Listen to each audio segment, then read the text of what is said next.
in a second, okay? Okay, so we're live on Facebook. I'll be back in a minute or two.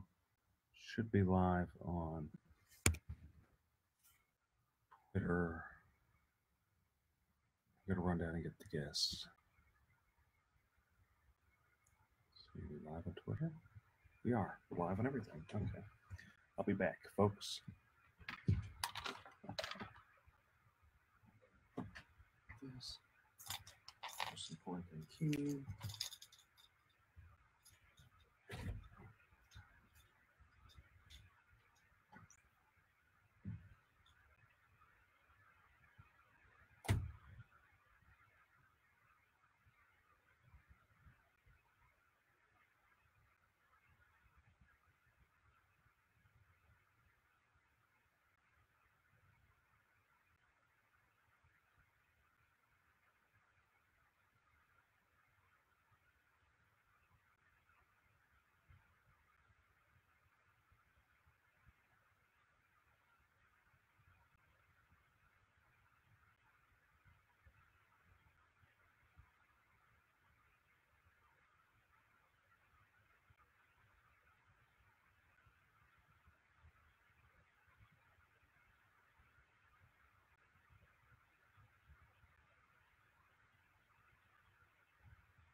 Okay, sorry guys.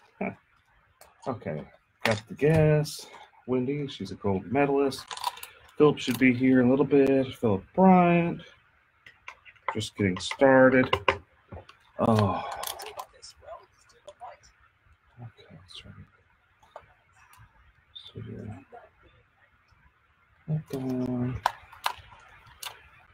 Okay. Okay. So Philip.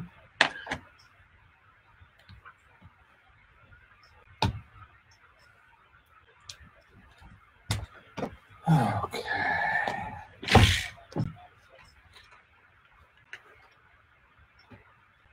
Phone. Time. Oh, guys, you gotta check this stuff out. What's going on?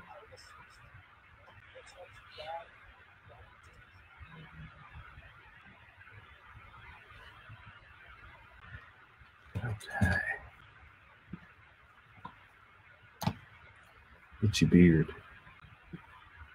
Oh.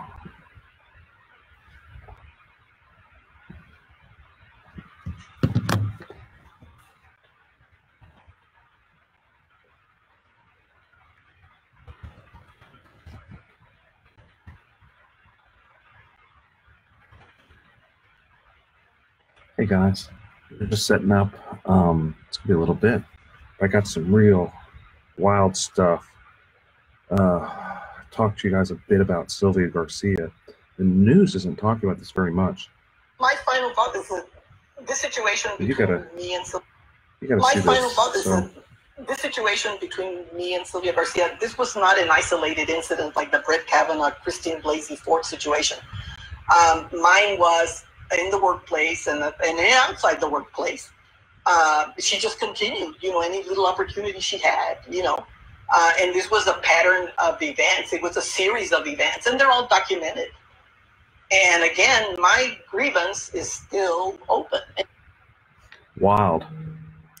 I gotta grab the other guest. I'll be right back, folks. Hey, Phil, you here? Okay.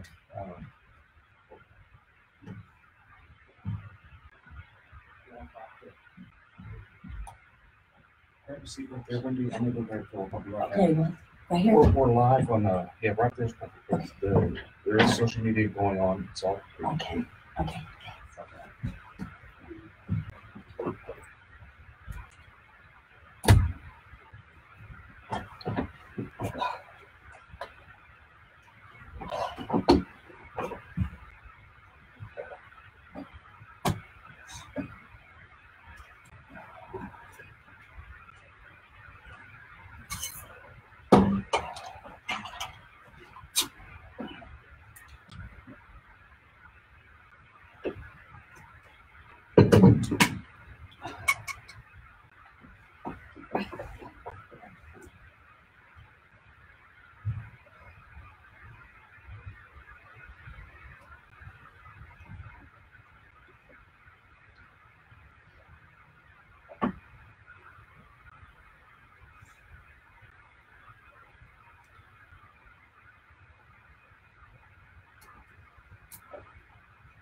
Hi. How you doing? Wendy. Philip, Nice to meet you. Taking over Eric's spot. Okay. This is the Philip Paul Bryant show now. Hey. What's up, Chris, brother? Jim? Yeah. So do you know what we're doing? I don't Because know. I don't. Yeah, I think we're talking about your book, right? Nope, it's diving. Springboard and platform diving. Gotcha. Is that what your book is about? It's not. I don't have a book. Okay. It's I coach Gotcha. at Texas A&M University, Cool. and I coach a junior team, 18 and under, and then I help with the college teams. I was just keeping your seat warm. Cool. Tell everybody hi. It's on Twitch and Twitter and Periscope and every social media little thing you could think of. We're live there. Oh, even Tony Busby joined us, who announced he's running for mayor. Is that the next mayor? It very potentially is the next mayor. That's a good stuff to talk about. I actually am a big fan of Busby. Big fan of Busby. He's got the right personality to do You it. think you can give me an invitation to the Christmas party this year? Oh man, have you heard anything about Busby's Christmas parties? No. He had Snoop Certainly. Dogg. He Oh, had no Snoop way. Dogg at his. Fantastic. He had Snoop. Oh my He had gosh. Snoop Dogg at his. Fantastic. Oh, he's great. Wild. Oh Is man. he coming back? No, it's not this time. No Snoop Dogg this time. But it was a really good Christmas party. Really good Christmas party. Oh man. I'm glad I joined in. We can talk about that. It's a good thing to talk about.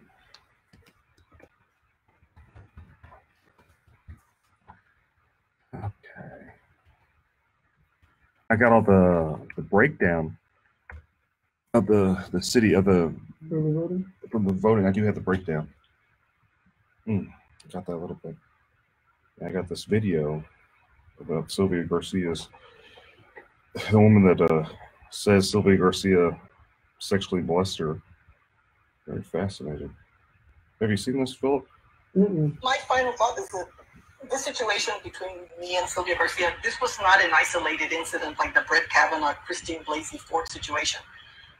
Mine was in the workplace and outside the workplace. So she assaulted her? She just continued. It's, yeah, she's saying Sylvia Garcia sexually assaulted her. And this was a pattern of events. It was a series of events, and they're all documented.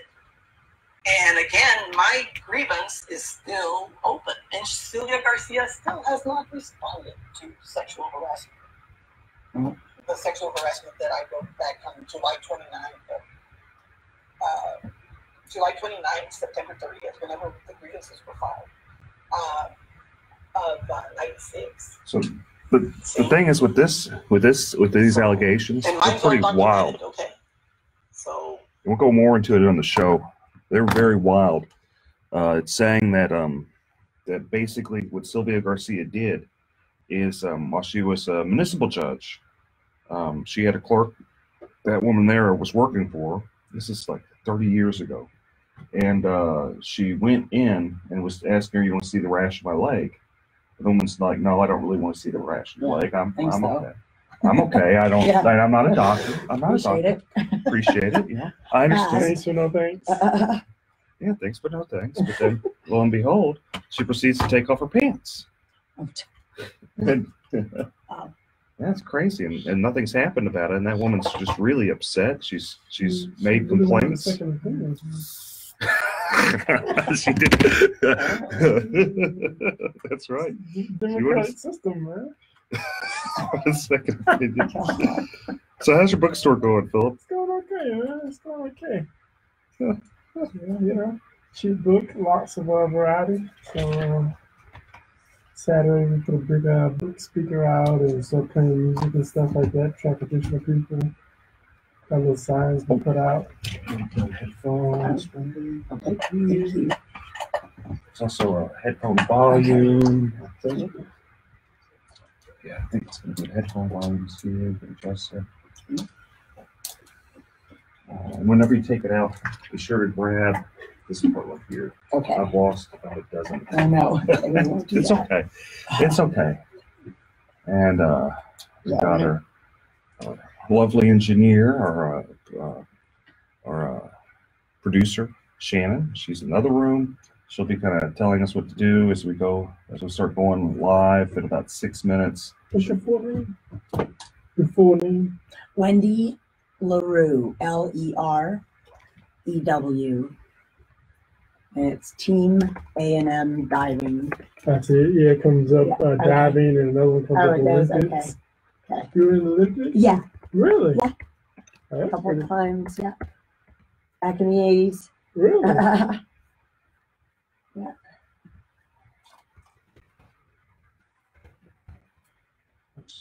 Awesome. I really do appreciate you joining us, Wendy. Oh no, this is a great opportunity. I'd love to talk about my program a little bit. I'm trying to build it. Like I've been doing it for a while, but we have a little gap as far as how many kids. I've had a couple of kids in Olympic trials last year. Excuse me. Mr. J. LaRue, that your husband? Yes, yeah, he's the head Texas A&M coach. Wow. That's Yeah. awesome. Yeah, he was a The Texans- two-time Olympic coach. And the Texans are actually, they're doing something. We might go somewhere. Huh? Yeah, you at Texas A&M. You mean? Oh, well, Yeah, he's Yeah. A&M. oh, he's A&M? Yeah, diving coach as well. Oh, cool. Yeah, not football. I coach the football.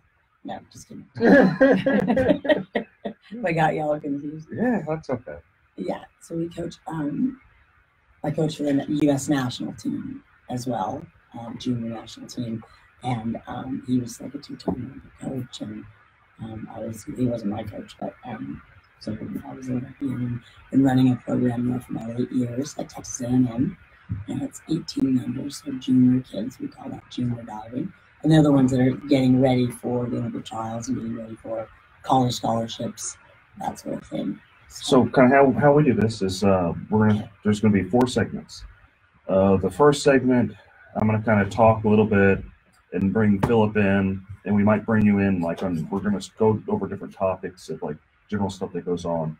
About the third segment is going to be when we're going to focus on you Okay. and all the stuff that you've done, and then we're going to kind of tie it in with the last segment, kind of tie in what you've done, kind of summarize over all we've done. what we're Okay. talking about. Super. Just kind of, so we'll start. I'll just keep my mouth shut till No. I'm spoken to. Yeah. Then it's, you can feel free to chime in. Just don't talk. We try not to talk over each other. Try to be very respective, and try not to be too angry.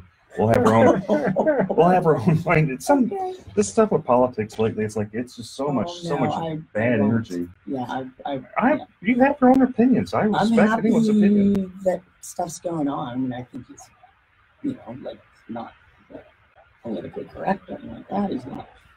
He's a wild one. Trump is, but he's certainly moving and shaking things. I voted for Trump. He did not, but that's okay. Yeah, I did. And, that's okay. I have daughters. I can understand. Says some silly things, and he's not very articulate for someone who's a president. But he's getting it done. So I think that's what tries. Matters most. Some people think he doesn't try. He's quite brilliant. I mean, he's a brilliant businessman. Let's face it. I think he's an excellent marketer. I think. Yes, absolutely. Well, he got something like $3 billion of free media whenever he first ran for president. That in alone, he already won. It didn't matter whether he became president or not. Yeah. It's like someone gives him $3 billion free. He and all his friends, he's got his own.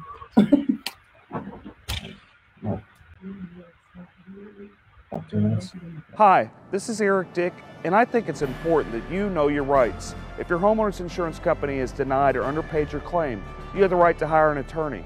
You have the right to call me for free consultation at 833-7-RIGHTS. That's 833-7-RIGHTS. Don't let your homeowner's insurance company take advantage of you. Call me today at 833-7-RIGHTS. Has your homeowner's insurance claim been denied or underpaid? Call Dick Law Firm at 833-7-RIGHTS.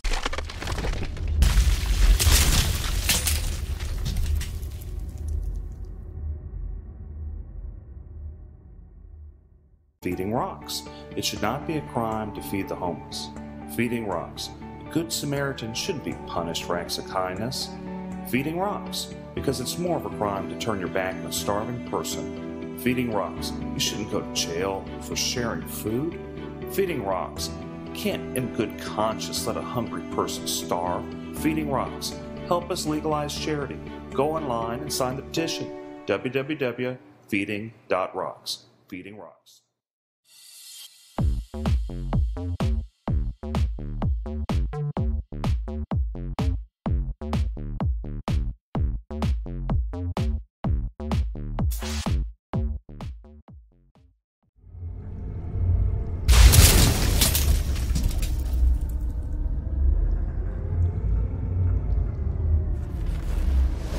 I got about 3 minutes. Okay.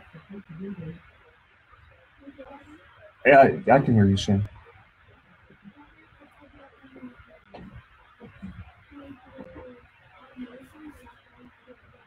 Okay.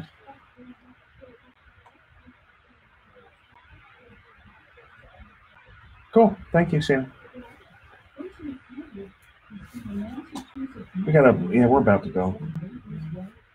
Another minute or so. Okay.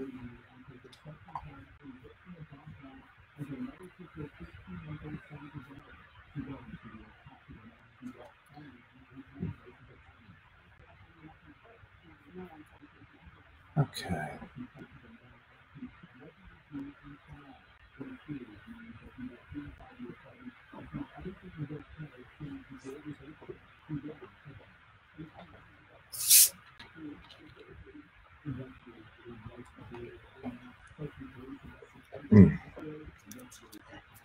Doing the Topo Chico.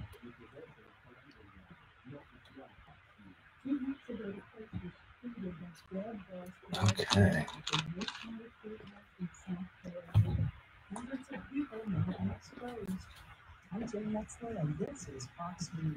Okay, we're all going nice and strong. Reports of illegal accident is usually down on the north. It's going to talk Olympics, US Olympics. That's pretty cool.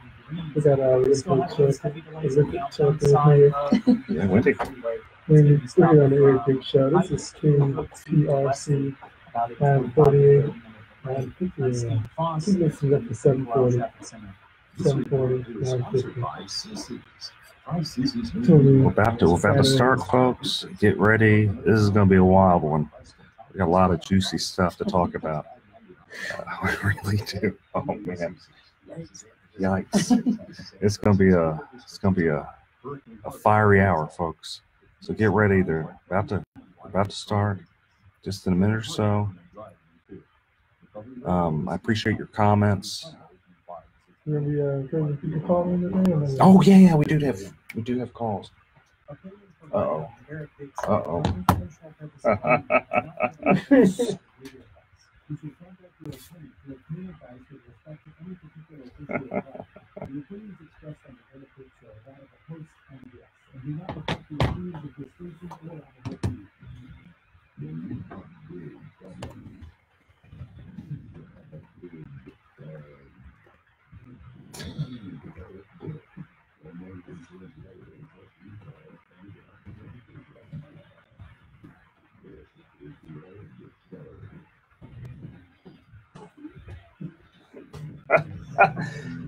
Oh my goodness. Oh wow. We're back. We're back again. Back again, folks. I'm being a little too loud. Producer Shan's getting mad at me. I've already got in trouble. Just got here, folks. Back for more. Back for more. Philip Paul Bryant is riding shotgun with me, and our special guest, we have an Olympic champion, Wendy, was it LaRue. I'm horrible. LeBron. Come on, this isn't the Lakers. I know. Cleveland or Miami. I can keep going, right? Well, the Rockets have been doing so bad. Didn't they finally win one? Yeah. Finally won one. Oh my goodness, they've been doing so bad. Okay. I think they're trying to convince Milwaukee that we deserve a new player. Who's that other player they're trying to get? I haven't been paying attention to that. I've been crying when I'm sitting in the seats watching them play. That's what I've been doing, is crying whenever I see Harden was out 2 games and CP3 was out 2 games. The only game we won before last night was with the Lakers, when it was just a downright brawl. It looked more like it was hockey than it was the Rockets and basketball. But okay, so let's go into it. Hurricane Michael caused $2 billion of damage. That's what the reports are saying from the Wow. So it's going to take a while for people in Florida to really recover from that. And when dealing with insurance companies, it's often difficult, and I'm sure a lot of them are finding out. We had in Houston a storm during Halloween, but it wasn't anywhere near as bad as the poor people in Florida and with Michael. But I'm sure a lot of people in we're getting a lot of pockets of flooding too. I know some people there in the Astrodome that kind of got stuck, and people, I don't know. Every time it floods, people still try to drive through the water. I don't know why. It's like Halloween was pretty active in my neighborhood, though, I have to say. Right. The kids got out there in the rain and the tornadoes. The kids don't care anything about any rain. They're not gonna let that stop them. But it seems, though, every time that there's a holiday in Houston, we get a flood. Like we had the Tax Day flood, Memorial Day flood. 16, yeah. I mean, we've been flooded for for the last 5 years. Every year we get a flood, with the pinnacle being Hurricane Harvey. Yes. So my question is, we got Tony Busby, who's a multi-millionaire attorney that has some of the best Christmas parties out there, folks. I'm just telling you, the best Christmas parties that ever were. Let's see if I get on the list this year, man. That'd be. I can't really vouch for the Christmas parties, man. I seen it on your social media. I saw you go live at the Snoop Dogg concert, but unless I'm gonna personally get an invitation, man, I don't know. Yes. I feel like the party isn't cool unless Philip Paul Bryant is there. Like that's just my perspective. Maybe I'm being biased. Me too, actually. But back in high school, the party wasn't cool unless the coolest people in the school showed up, man. And he's wrong for not inviting Philip. But my question is, I went on a tangent about his Christmas parties. They really are all that in a bag of chips. But he decided he's going to run for mayor. He decided, and he called it way, way early. Like, you don't even have the current elections happen yet. Yeah. Is this just some rich guy being crazy? Is this like a serious campaign? What do you think, Philip? It seemed pretty sincere. I watched the Isaiah Factor. I watched the Isaiah Factor interview, and Isaiah asked him the exact same question: "Are you serious about this?" And his response seemed pretty sincere. I mean, the rest of the interview was pretty casual, pretty funny, pretty jokingly. But when they specifically asked him, was he going to actually run for mayor? Should people take him serious? I heard a change of tune in his response. So that tells me the guy's giving some pretty serious thought. Is he an improvement from Turner, or is he good, bad, ugly? What do we think? Well, from the perspective of just analyzing him, you're able to kind of get a track record based on Turner. You know, he's had 4 years as mayor, or 3 years as mayor as of now, 26 years as a state representative. So we can actually give him a proper report card. Whether you give him a or a D or F, you have the ability to do that based on the actual track record. So with Tony Busby, you don't necessarily have that track record.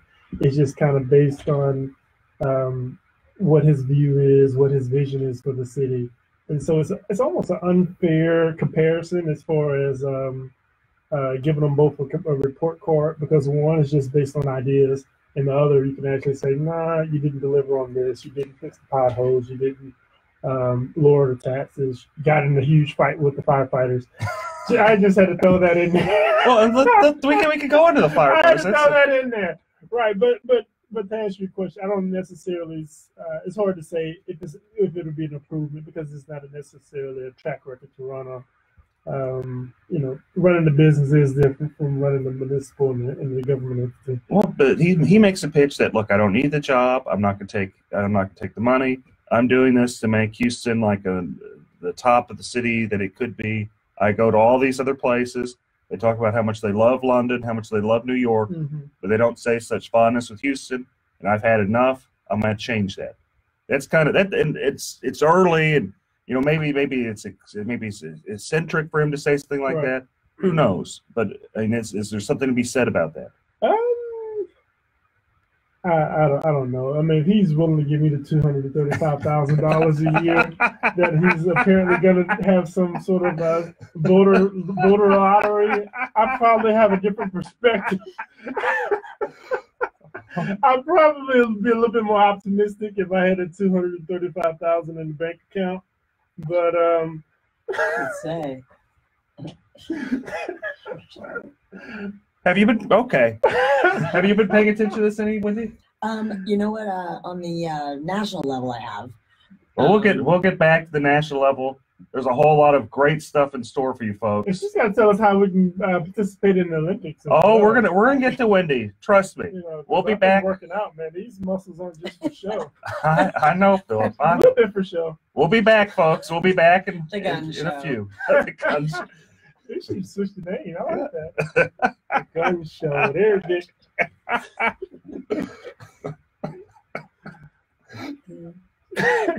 That's funny. It is. They do play Big Gun. That was their choice. The Big Gun, the gun show with Eric Dick. Okay.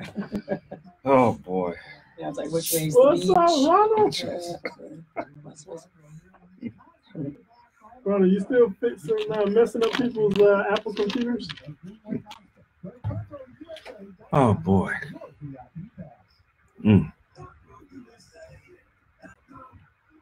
Yeah, I don't know about his response on the. I don't know about his response on the. What he's gonna do with the $235,000 salary? He wasn't gonna take a salary. That's kind of wild. You say you're a gonna lottery. Give it to a charity. He's gonna have a lottery. Give it to some random person. Right, give it to the voters. That's wild. Have the lottery drawing. Everyone who voted for me gets to participate in the lottery drawing. Wait, is he still listening in over there? I don't want to mess up my chances to get to the Christmas party. That was pretty awesome, man. Come in there with my little Tupperware, man. Like, it was really like it was really a good. take Christmas mine to party. go. I don't really. Really? Yeah. I'm a connoisseur of Christmas parties. It was by far the best one I've ever gone to. Fantastic. Christmas What party was the- connoisseur. Yeah, That's. I was He's a surprised. pro. Yeah, I was Kumash surprised. have really good Christmas parties. Kumash is too bad. Get Excellent. there Christmas early party. because the food goes. But they have the free bar that's all night. Oh, that's yeah. Oh, yeah. They have that. We're not And- going unless they have that. You're right. It's not a party unless the booze is free. Oh, they got it good. You need something really to celebrate. So you want to go into Prop P? Firefighters? Yeah, you want to go to Prop P? Yeah, let's talk about that. We can go to Prop B. I can go into the breakdown of what the local Republican Party says the votes are, and then we can kind of. I got a couple other things to talk about. We're going to talk about What do you got? Obama, man, coming back on tour. The Right. Obama tour. Dadgummit, producer Shannon making me actually. I'm sitting here just playing around, and she's making me go back to work. Got to go back to work. Got to go back to work. Dadgummit. Okay, folks, we're back. We were just talking about city politics. We're going to go back into that a little bit more. Philip was talking about the firefighters, and I'd love to talk about, my dad's a retired firefighter, so I'm just exceptionally biased on Proposition B. But let's talk about Proposition B. Philip, what do you think? I'm really concerned, and I try my best. I honestly do try my best not to say anything negative about our current mayor because he has a hard job. He signed up for it, but he does still have a hard job balancing the city and local issues. But when you pin in the firefighters against the police department, that just seems you can't do that. You can't have people battling whether or not who's more important, who does a harder job, police or firefighters. Should they make the same amount of money? Is Houston firefighters paid lower proportionally than other counties around the state? I mean, this is crazy. Who wants to argue or who wants to vote against firefighters? I think come Tuesday, 7 o'clock, when those early vote numbers hit, by the end of the night, I think the city's going to have a serious problem when the citizens who are most likely going to stand up with the firefighters. I mean, those guys. I don't see how you can't stand up with the firefighters. I mean, Those guys run into burning buildings and save babies and your family They're just members. everywhere and they're fearless. I mean, you lose a cat in the tree. I mean, they're showing up. Yeah. Oh, what I say is, if I'm They're not checking you out for ID. They're not asking if you got warrants. They just come to help. Other than Right. if you want to compare them to police officers, I mean, it's this crazy conversation we even have to have. I think the city's going to have to figure out a way to get the firefighters a raise. So it's a heads. Mayor Turner loses. Tails, he loses.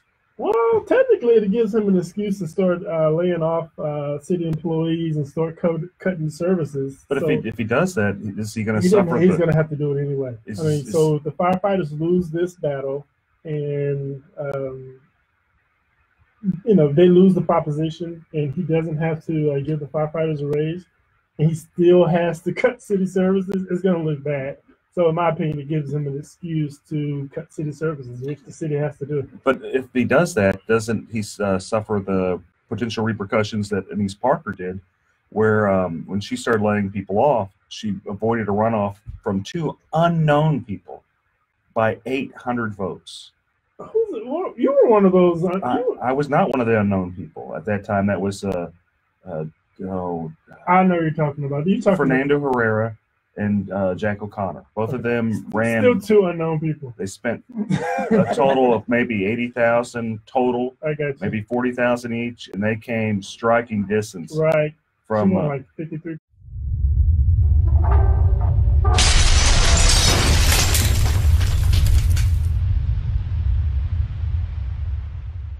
Hi, this is Eric Dick, and I think it's important that you know your rights. If your homeowner's insurance company has denied or underpaid your claim, you have the right to hire an attorney.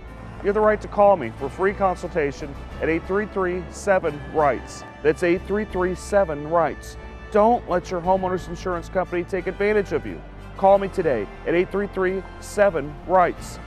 Has your homeowner's insurance claim been denied or underpaid? Call Dick Law Firm at 833-7-RIGHTS.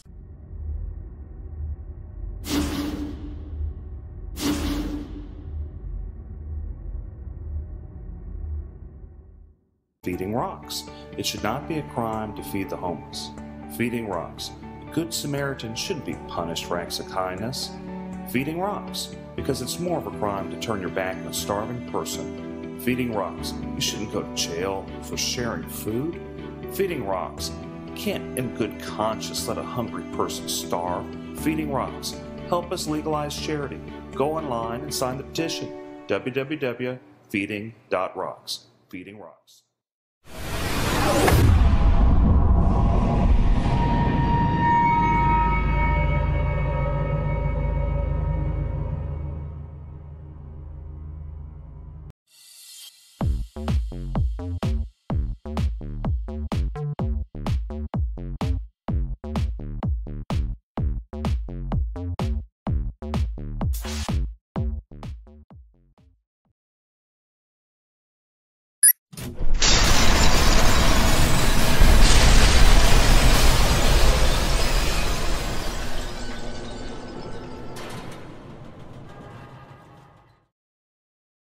Versus No, she won 50.01. Okay. 001. She won by 800 votes. She avoided a runoff against people that had no funding because she became so horribly unpopular for a number of things. One of them included laying people off. So if he does lay people off, does he get around the area that he's vulnerable during this election cycle? Yeah, I mean, people, city services start to fluctuate, or people don't, not pick up the trash on time, or city potholes aren't getting fixed as quickly as possible. You're going to suffer that either way it goes. But I tell you, come February, March of next year, some city parks and libraries are going to start closing. I mean, it's inevitable. Okay, and that's sad. That's sad that the city can't allocate its resources responsibly and do the things it necessarily needs to do. Instead of, every time I've ran for city office, I talked about how you got to do the basic things, do a good job at it before you start doing the ancillary things. Expensive art, those type of things. Maybe you should run next year, Mr. Eric. Can we talk about that? Are we allowed to talk about that? And we aren't going to talk about that. No, I already got enough. I got it. No. But what we can talk about is so early voting's done. We've got all the ballot by mail, all the early voting's done, and I've got kind of a breakdown of the numbers if people want some intel. This is an exclusive. This is an Eric Dick exclusive. We got like a theme music right there, like when you say something like that. Well, it is exclusive. This isn't exclusive. Okay, so a total of 106 people voted. Of that, about 36.5% had some type of Republican history. 30% had no history at all, and then 33.18, about 33% had Democrat history. So, and there's one. Yes, that seems scary. Well, but let's run with this for a couple times. This is for a couple different things. One is this is the highest turnout we've ever had for a non-presidential year. Is this? And this is countywide. This is countywide. Nearly 1 million people voted. 852,000 people voted early, ballot by mail or early voting. And of that, 37%, some type of Republican, 30% none, no history at all. New voters, See, that's the thing. I think all of the campaigning and locally and nationwide, it's getting people going. I just don't know if Ted Cruz is out there registering people to vote, bringing out the vote. I think you've got to give a lot of that credit to possibly Beto. I do give it to Beto, and I've always said that I do not think Ted Cruz is going to win Harris County. I don't think he has the right personality to win Harris County. But he lives in Harris County. That doesn't seem fair. And his neighbors doesn't like him? I'm not commenting about that. What I am commenting about is whenever he ran last time, 6 years ago, he barely won Harris County from an unknown person. Beto is known and liked in certain pockets. And in full disclosure, I voted for Ted Cruz. I'm a Ted Cruz supporter. But I'm saying that, that Ted Cruz is going to have some serious problems in Harris County. And, if I was like Sherry Dean, or if I was Roy Moore or David, Farr, I'd be upset with Ted Cruz, because the whole reason Harris County's, changing, the whole reason Beto ran is kind of the result of Ted Cruz's arrogance. So in your opinion, Republicans are in trouble in Harris County? I think they are. I think they could be. I think, and some of that's sad because you have some really, really good Republicans. Can we shout out some of those Republicans? You can name names like Sherry Dean. Sherry Dean, that's my people right there. Sherry's a nice Sherry judge. Dean, she does the backpack to Fifth Ward every year. Her and Judge Moore and Judge John Schmoody, Alicia Franklin York. The family law judges are really good in Harris County. Prime. How are their Christmas parties? Not nearly as good as Busby's. They need to get their Christmas party game up, man. Think about it. That's why she's an Olympic champion right here. Sense of humor. Thinks outside of the box. So just going on politics, we got a little bit more, and then we can start going into talking about our fantastic guest. Is Sylvia Garcia. There's more information about her potentially sexually assaulting this poor woman. We got a video that I was showing the people earlier on Facebook and Instagram and Twitter and Twitch and Periscope, and I was showing them this video. It doesn't seem as bad, and I'm going to get some backlash on this, but it just doesn't seem as bad when I guess the lady had a medical condition, and she just wanted a second opinion about it. So backstory is Sylvia Garcia is a municipal judge, and one of the instances, the victim says it happened a lot of times. One of the instances is Sylvia saying she has a rash. She wants the victim to look at the rash in her leg, and the woman says, "No, I'm not a doctor. I'm okay. All this stuff." Sylvia continues to take down her pants, show her the rash, and just kind of rub on her. You have to say allegedly. You're the attorney, Eric. You have to say allegedly. They've also changed with the anti-SLAPP law, and there's not such a tort reform has made defamation almost impossible to sue under. So and she seems pretty sincere. So what she says, I guess it is allegedly. I guess not very allegedly, but I wonder, was the rash allegedly? Was it an alleged rash as well as an alleged pants removal? But my questions are innocent until proven guilty. Yeah, I guess innocent until this woman seems like she really believes it.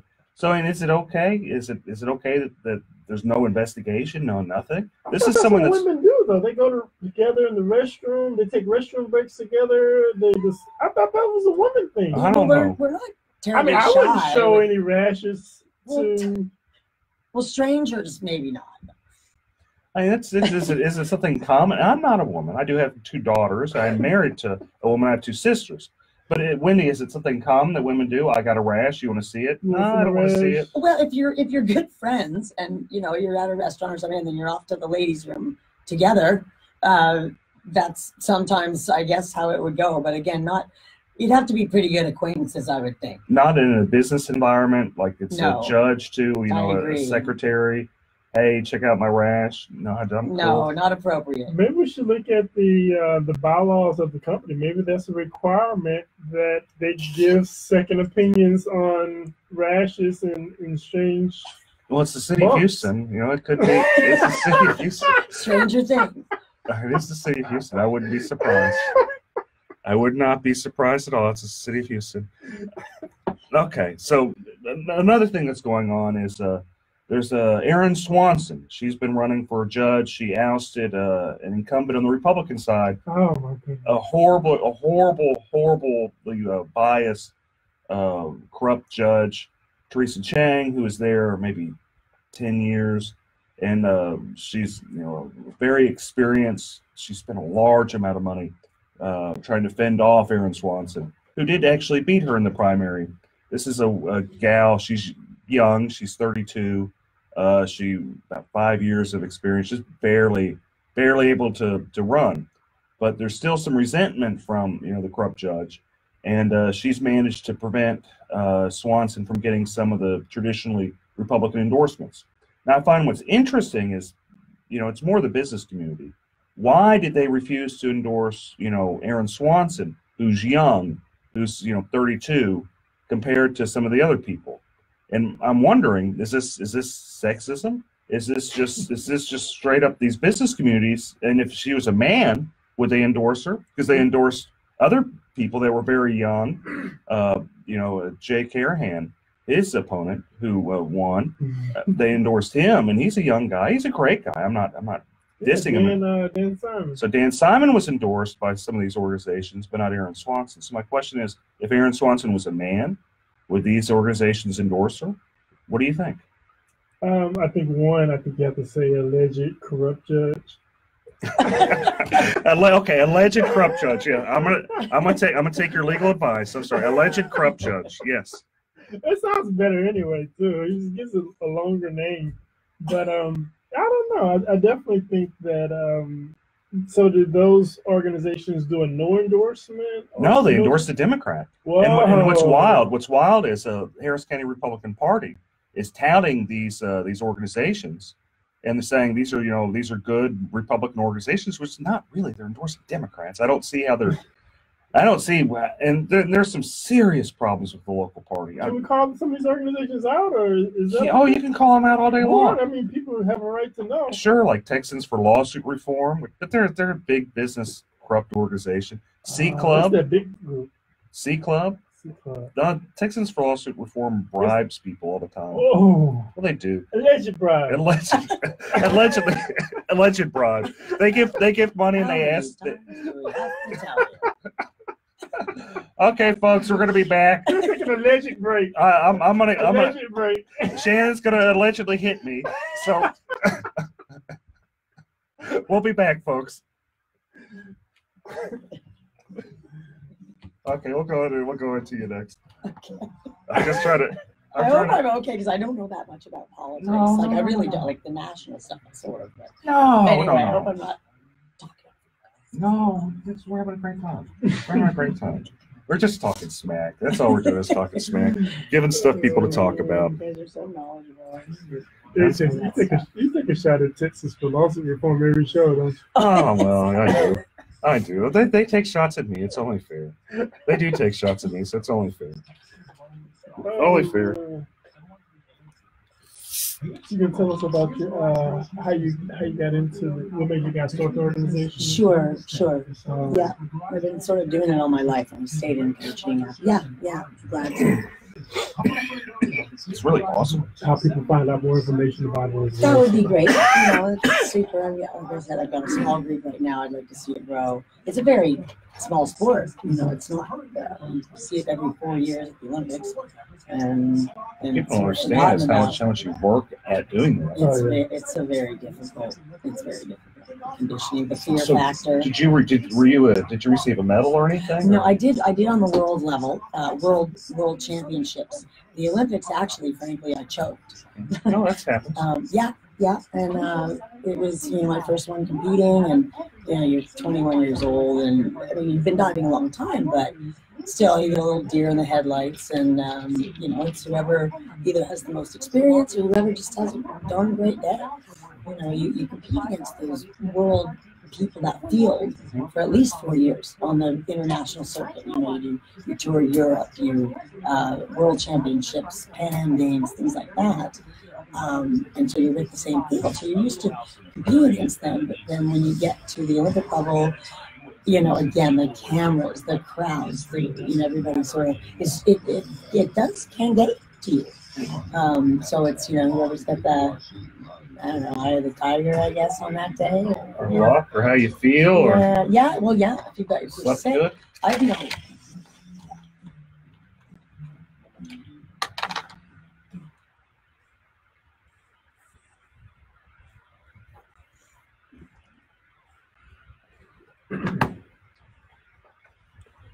All right, we're at the third segment, the final the final lap around for the Eric Dick Show. We've got a great guest, Wendy. She is just a great athlete. She is a world, was it a world champion? You were in the Olympics. Right. Yeah. World Championships, World Phoenix Cup, similar to the Olympic Games, but again, not the huge publicity that the Olympics get every 4 years. So, Wendy, tell me about being in the Olympics, because that just seems just so wild. It really is quite an experience. You stay in a village. You usually get there about 2 weeks before the actual games start. The opening ceremonies is just crazy. I mean, I'm sure you've seen it on TV these days, what the production that they go into, and all the athletes go in and we watch the whole thing, and the closing ceremonies as well. So it's very, you stay in a village with all the other athletes. The best thing about it is I think that you've got all of the sports there. Everybody is sort of at their peak condition and mentally, physically within their sport, and you've got that in common.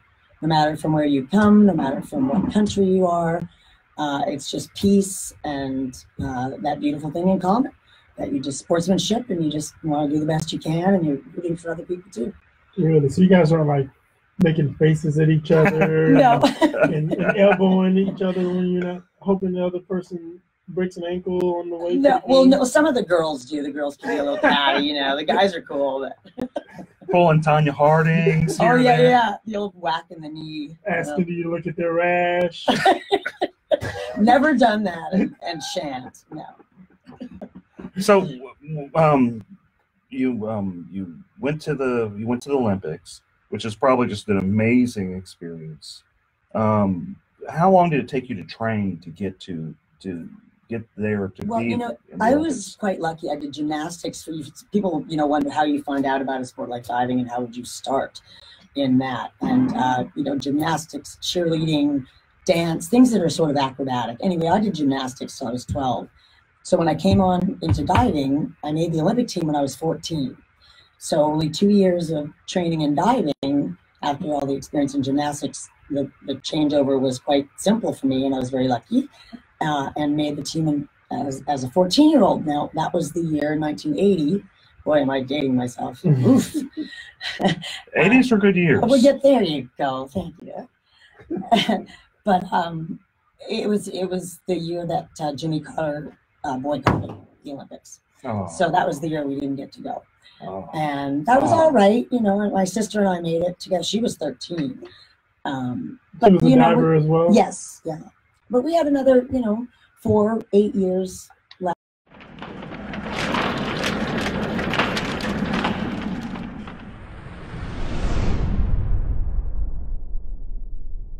Hi, this is Eric Dick, and I think it's important that you know your rights. If your homeowner's insurance company has denied or underpaid your claim, you have the right to hire an attorney.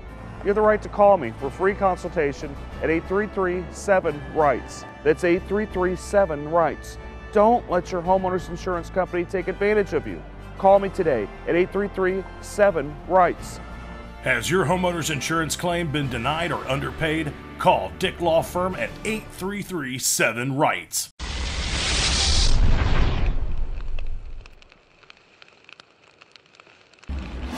Feeding rocks. It should not be a crime to feed the homeless. Feeding rocks. A good Samaritan shouldn't be punished for acts of kindness. Feeding rocks, because it's more of a crime to turn your back on a starving person. Feeding rocks, you shouldn't go to jail for sharing food. Feeding rocks, you can't in good conscience let a hungry person starve. Feeding rocks, help us legalize charity. Go online and sign the petition. www.feeding.rocks. Feeding rocks.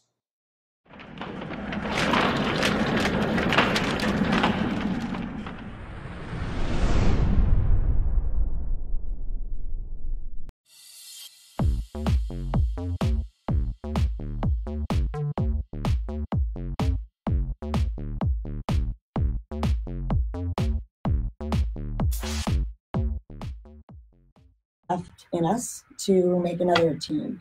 It was very difficult for a lot of the people I know and the older ones that it was their one and only Olympics. That was their shot. They made the team and they didn't get to go. So that was sort of, a political faux pas, if you ask me. Really it's supposed to be about the peace and the sportsmanship amongst all of the countries. And it was a bad call, in my opinion, not because I'm an Olympian, but just I think in general, the whole auspice of the Olympic Games was sort of lost that year. Yeah. So how many times have you gone to the Olympics? Well, just once. I made 2 Olympic teams, but again, 1980 we didn't get to go. 84 was in LA, and I sort of choked at the trials. Oh wow! But and then made it in '88. Do you actually go to the Olympics these days, even though you're not participating? No, it depends on where it is. No, I would like to eventually go as a coach. That's my my dream. I've been coaching for probably about 25 years now, and that's my sort of next goal, is to have an Olympian myself that I work with. So how hard is it to even qualify for the Olympics? It's pretty thick and deep. Again, the experience that you need to have as far as keeping it together in competition. It's not a team sport. I mean, you have to perform in a team sport, and it's a different ball of wax. But you're on show. It's just you. It's silent, and it's all you. And you've got 8 tries or 10 tries with different dives that you got to do, and very difficult ones. So again, as I mentioned, it's the eye of the tiger, and it's whoever comes out on top. But it does take an extensive amount of training. Diving is not a simple thing to do. So you're training for this like every year for like so many years? Oh yeah, like 6 to 8 hours a day. Most kids now are homeschooled. The ones that want to really do it and want to go all the way with it. You've got other countries like the Chinese, and they just train all day long. And then in order for Americans to compete against that, you've got to put the hours in as a kid. And that's what it takes. It's very competitive as far as, skill and conditioning and that sort of thing goes. So it's stuff you train for like however many years before. Oh yeah, at least 10 to 15 even. Wow. It's a big commitment. Yeah. It's not necessarily for everybody, but yeah. So now you're kind of transitioning. You did that when you're younger. You're transitioning to what you're teaching, you're coaching for, diving coach. Is that what you're doing? Yes. Yep. Springboard and platform diving, and I actually coach at Texas A&M University. So does my husband. Actually, he's a 2-time Olympic coach, Jay LaRue, and I'm doing the 18 members. So what I'm doing is I'm sort of molding future champions. Some of those 18-year-olds can make the Olympic team though, and stranger things. It's happened. Usually the more after college age. The 25-year-olds to 30 even can be a lot of people's peak physically and mentally. It takes a lot of experience to go in there and keep it together and score the points you need on those difficult dives to stay in the pack. If people want to find out more about what you're doing, how do they reach you? Well, it's actually WLEREW. That's my name, Wendy LaRue, at AOL.com. Oh my goodness. There we go, the age thing again. Oh my goodness. Does AOL still exist anymore? It does. We were big during dial-up. I was really cool back in the day with the dial-up thing. Wow. So they email you, Wendy. Yes, that's the best way, and or Facebook. I have you sort of have to ask to be friends, which is fine. And again, it's Wendy LaRue, LEREW. Yeah, and then you have one of those dial-up phone things where you kind of. Yes, I do have a rotary phone. Wait for it to roll back. Absolutely. Wow. Yeah. Those are pretty rare. They probably could be sold for a mint. Yeah, antiques for sure. I don't know if you could get some of those at the bookstore. You probably do have some of those at your bookstore. Don't you have any of those at your bookstore? I don't have any of those. Well, I can rent you one of mine. This Wendy LaRue here. And, maybe get myself a Hotmail address as well. Yeah, there you go. There you go. Oh my goodness. Was that the second one after AOL? Probably the SBC Global. Oh yeah, that one. So I'm just so amazed by the dedication you spent, like getting to the Olympics. I know you were in your early 20s whenever you went to the Olympics. Yeah, about 21. So you've been training since you had to be training since you're 15, 14. Well, yeah, 13? 12 actually, and then but in gymnastics it was age 6 to age 12, 4 or 5 hours a day after school. It's you have to have sort of a bit of a screw loose to do this.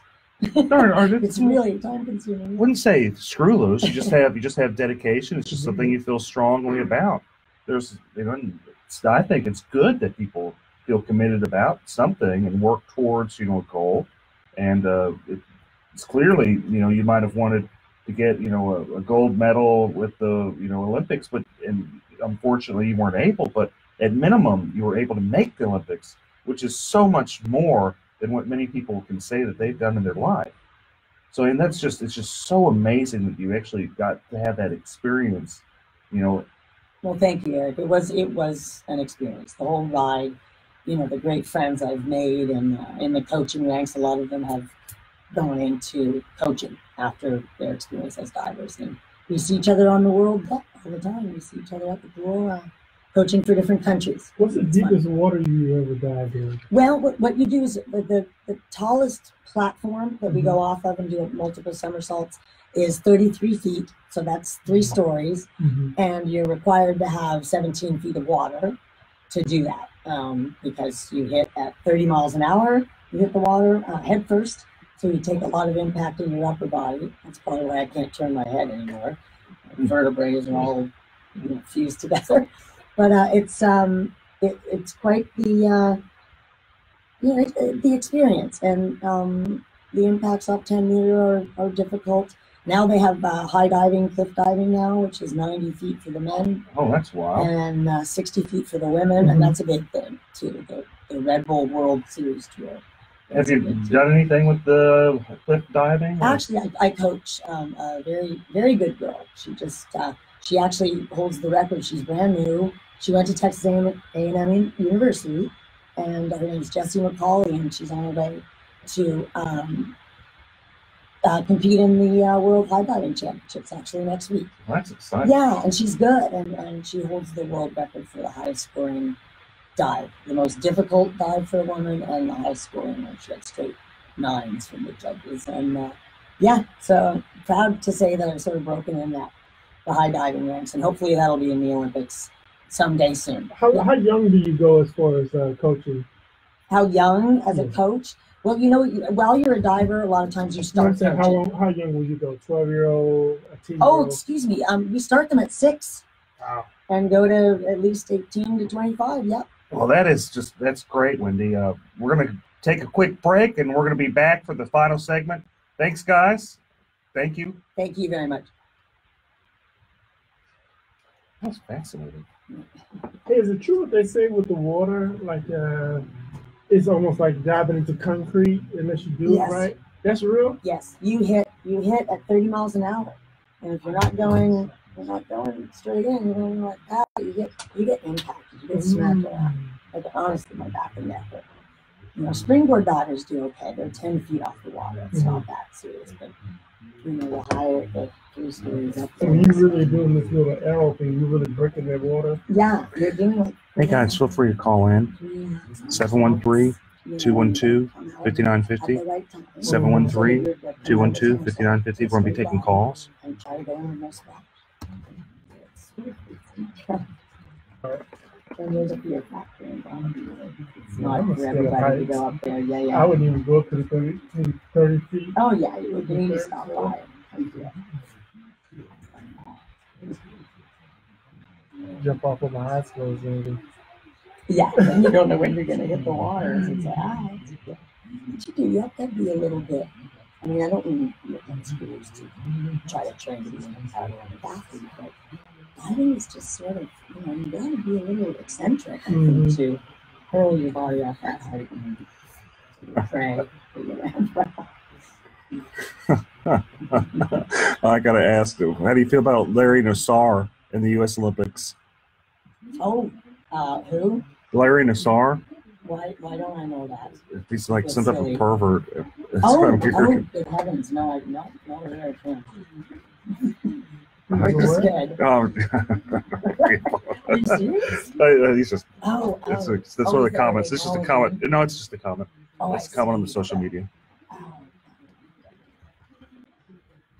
That's Chris. Chris sometimes he's on the show too. What was that? So he's being funny. Yeah, he's just wondering. Oh, it was Chris that said that? Yeah. Tell him I said I can handle it. I'll be fine.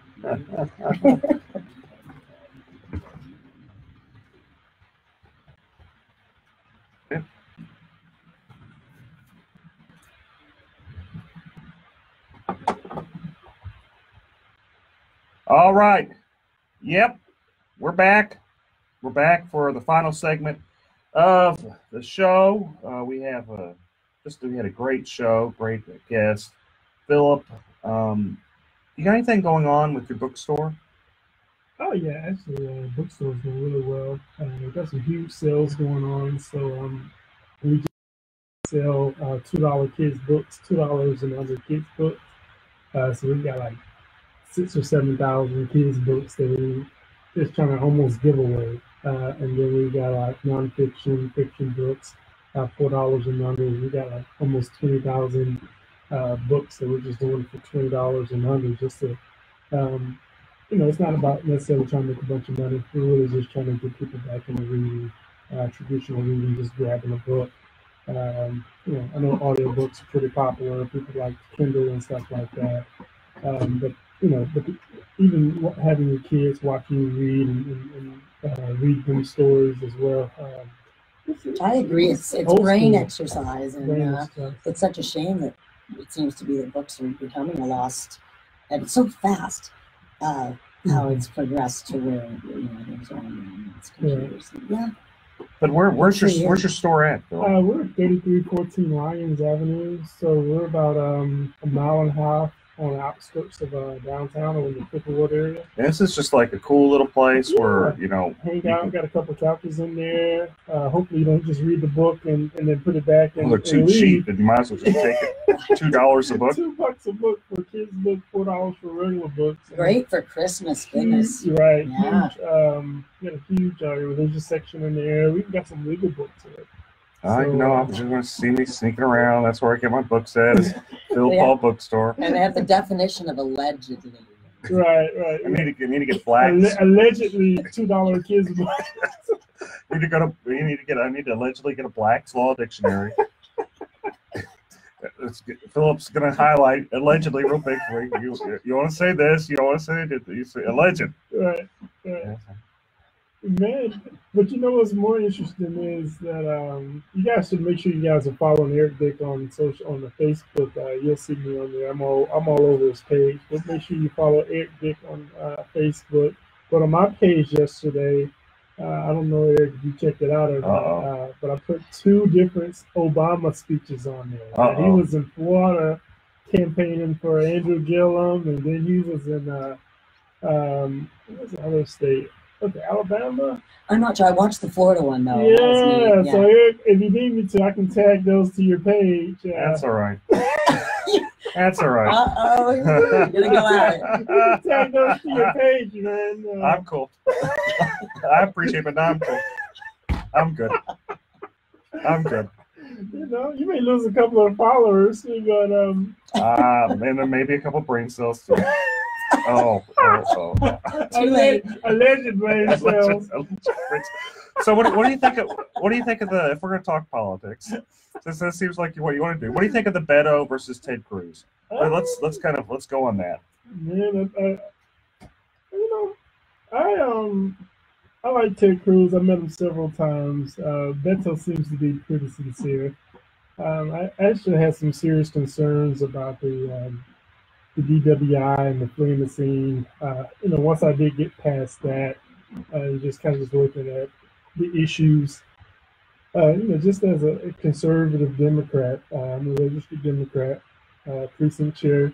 If the Democratic Harris County Democratic Party is listening, I did say that I'm a Democrat. You also said you were watching Obama, so I think they got that figured out. They call me in the meetings every so often when I endorsed people like Sherry Dean and Roy Moore, they have a sit down with him at least once a year. And yell at you. What are you doing? Yeah, have to read the oath again. But, Allegedly. The alleged oath. But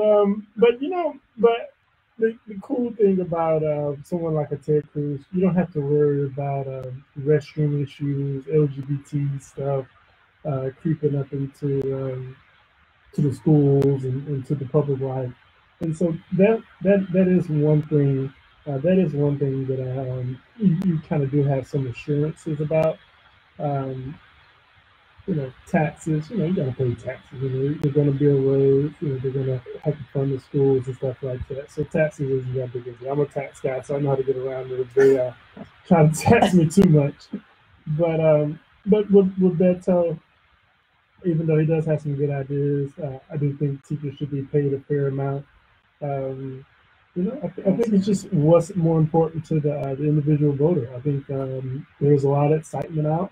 Every year they say this is the most important election of your lifetime, and every year we go for it. But we'll see what happens. We'll see if the actual voters show up, not just in Harris County. Texas is a lot bigger than Harris County. It is very. Hi, this is Eric Dick, and I think it's important that you know your rights. If your homeowner's insurance company has denied or underpaid your claim, you have the right to hire an attorney. You have the right to call me for free consultation at 833-7-RIGHTS. That's 833-7-RIGHTS. Don't let your homeowner's insurance company take advantage of you. Call me today at 833-7-RIGHTS. Has your homeowner's insurance claim been denied or underpaid? Call Dick Law Firm at 833-7-RIGHTS. Feeding rocks. It should not be a crime to feed the homeless. Feeding rocks. A good Samaritan shouldn't be punished for acts of kindness. Feeding rocks. Because it's more of a crime to turn your back on a starving person. Feeding rocks. You shouldn't go to jail for sharing food. Feeding rocks. You can't in good conscience let a hungry person starve. Feeding rocks. Help us legalize charity. Go online and sign the petition. www.feeding.rocks. Feeding rocks.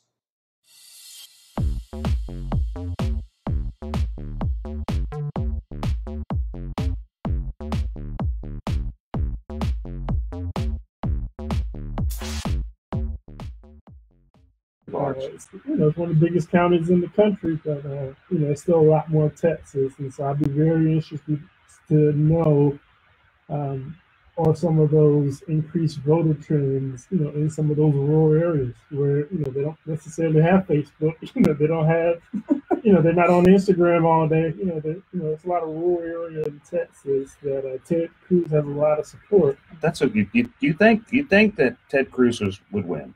And I'm actually a Republican, elected trustee for Harris County Department of Education. I'm going to take the fifth on what I am. I don't blame you. I don't blame you. Even here.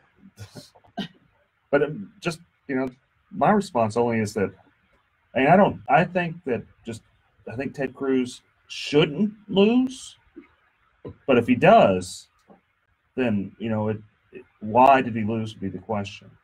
And my fear is just that he has not been as personable as he should have been. And I think another race to watch is Ken Paxton's race. That's another race where I don't know why. Wait, so Ken Paxton isn't in jail? He's not in jail. They're all alleged crimes that he allegedly committed. And they aren't like Tom DeLay crimes, and I know Tom's actually a really great guy.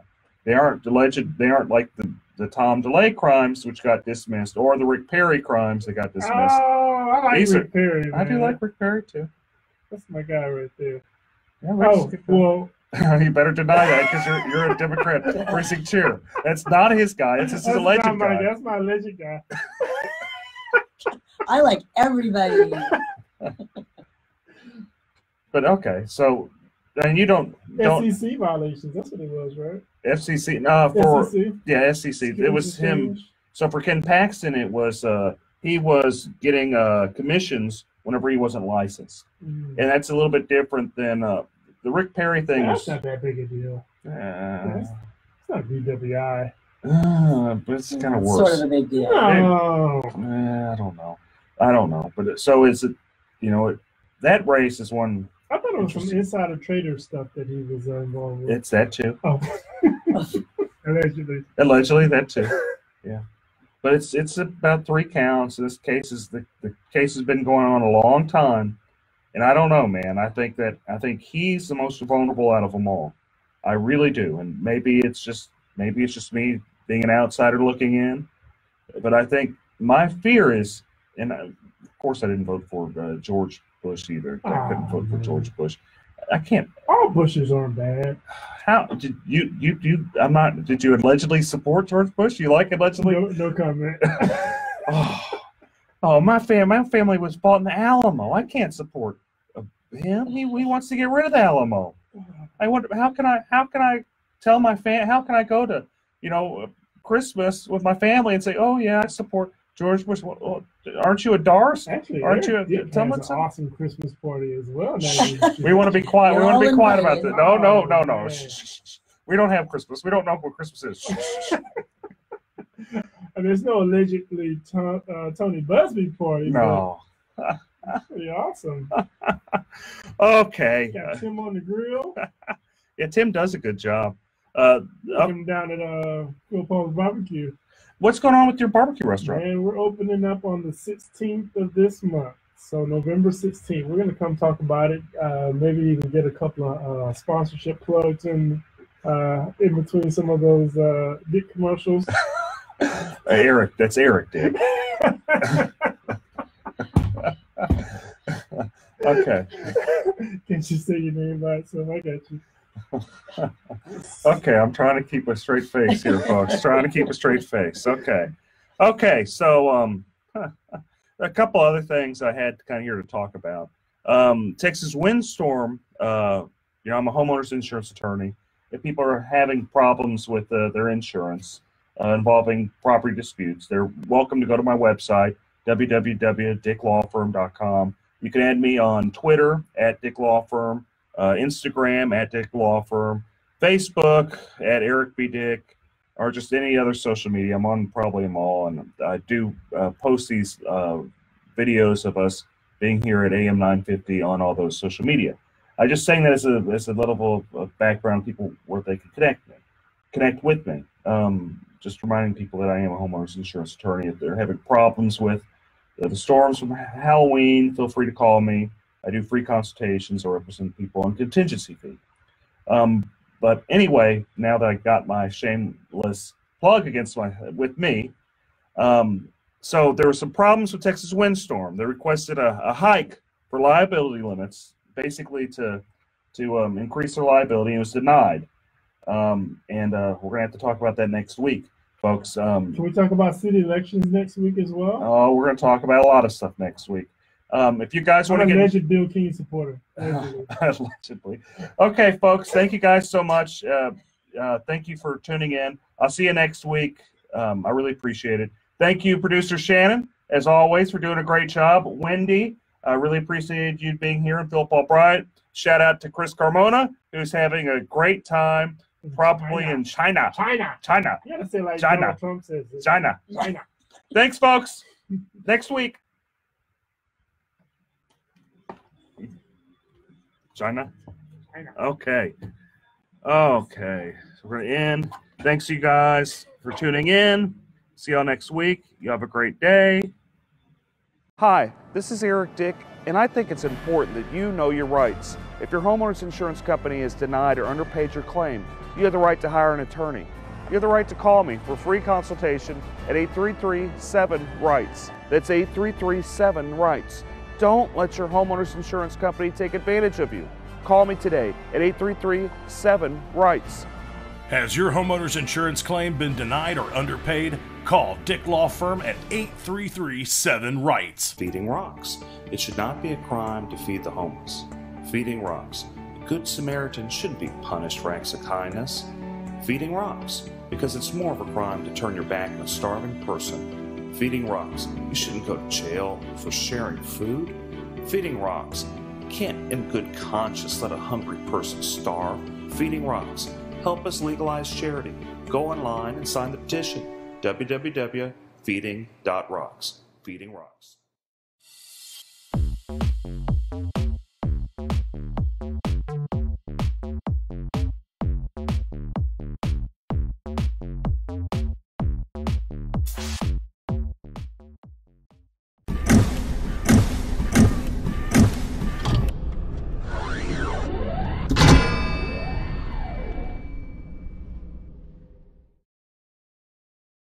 I gotta go live on. Okay. Hey, folks. Start another show. Dude, Message me. What do you got? the Rockets, why did they lose so bad last time, man? The Dude, they made Rockets. Montrezl Harrell look like an all-star. I mean, he was good when he played here, but he wasn't an all-star. This dude had a career night, 30 points. The Rockets. And we go from being ranked number 1 to like the worst team that exists. I think we're down to like rank number 16, 17 right now. Jeez. I mean, it looks like, or at least Carmelo Anthony can play. That's Dude, the only I one that told can. everybody that. That's the only one that can play is Carmelo. He's trying to redeem himself. He He's likes playing with Chris Paul. He really does. It's his best friend. Oh, well, be nice if Chris Paul played or anybody else. But Carmelo made some good points. Carmelo made 27 points last night. He did a good job. Hitting from the 3. Eric Gordon, did he show up or He he was- still asleep? He's asleep. All the others asleep. But Carmelo Anthony did a pretty good job. No, I don't know, man. We'll see if the Rockets learn how to play again. Yeah, they're trying to get Butler. They're putting in everything they can to get Butler. Oh, yeah. Rockets. I don't even know if it Sports in matters. general, I'm between work and family time of work. I had no time for it. Yeah, this guy. We don't even watch Ninja Warrior stuff most of the time. It was a Monday nights. It used to be Monday nights in USA, or it used to be. Now that's Monday Night Raw now. What does Ninja come on? And if we do catch up, we're usually watching for the Houston folks, people we've met and trained with. Yeah. My daughter loves going, oh, look, there's Allison. Allison Templewine's one that's mentioned a few times. Or, oh, look, there's Daniel. Daniel Gill's one of the biggest names in the sport right now. He trains at that gym. It's kind of hard to miss with his pretty boy hair. Well, him and his wife have the same hair. It's amazing. From the back, they look almost identical. He's a little bit taller, but not much. Be glad he got hair. At this point in my life, I'd just be glad if I had some. Me too. It fell down in my bag. I didn't have that in my youth, but now I do, so I know what it is. Oh, well. I mean, I still got it, just not where I want it. I don't have. I mean, it's gone. Mine's gone. I started losing my hair in my early 20s. So I was at a CVS going to law school. And I looked, I'm like, man, that guy sure is going bald. And I moved, I'm like, oh, dang, that's me. Yes. That mirror up here like this to watch for chocolate. And we can see the back. Man, that guy sure ain't got no hair. I move a little bit, I'm like, oh. I'm glad that's not me. And it's only gotten worse and worse. And he gets some of the shoe polish just kind of put back there. So Yeah, the hairspray. Tattoo your head with black so it always looks like you have some on there. might as well at this point. Man, I don't know, mine's got it's starting to hurt on the top that's standing out. Now, yours is fine. It's because I comb it this way, you can't really tell. But if I go back, you just see nothing but scalp. I'm in Japan coming out of the what's that thing called? It's one of our stores. The commissary though, because commissaries usually food. But it was a store on the outpost on the base. It was on Japan, Yokosuka. And I'm walking down the steps, and all of a sudden, all I hear is, "Oh my God, Bo, you're going bald!" There's a guy behind me. He was an AO. His name was Jason. And shout it out for everybody here. I didn't think much of it. Of course, that night I checked it, and he was right. Big old goose egg right back here. I just never noticed. Well, that's a good thing. That's the good thing is you don't. If it's in the back, you just don't see it. It don't bother you as bad because it's in the back.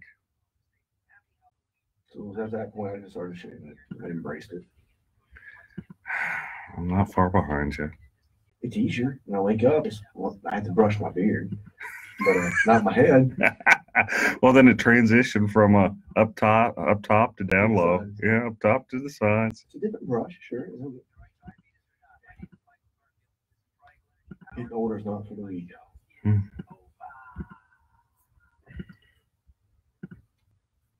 Oh, did I get this thing working? I think I actually got the thing working finally. I forgot how to do it. Now I just remembered.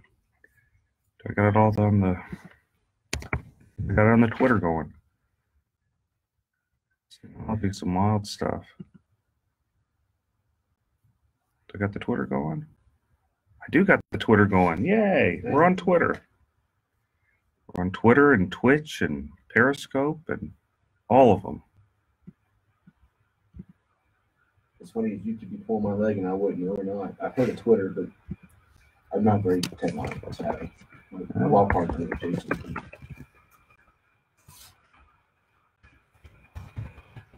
I wouldn't even have a Facebook if it wasn't for my life and stuff. Well, you own a firm. You got to kind of. I'm trying. What is it, about 6 minutes out? Yeah. So we got 5 minutes? Okay, I don't want to. I'm bad at knowing stuff.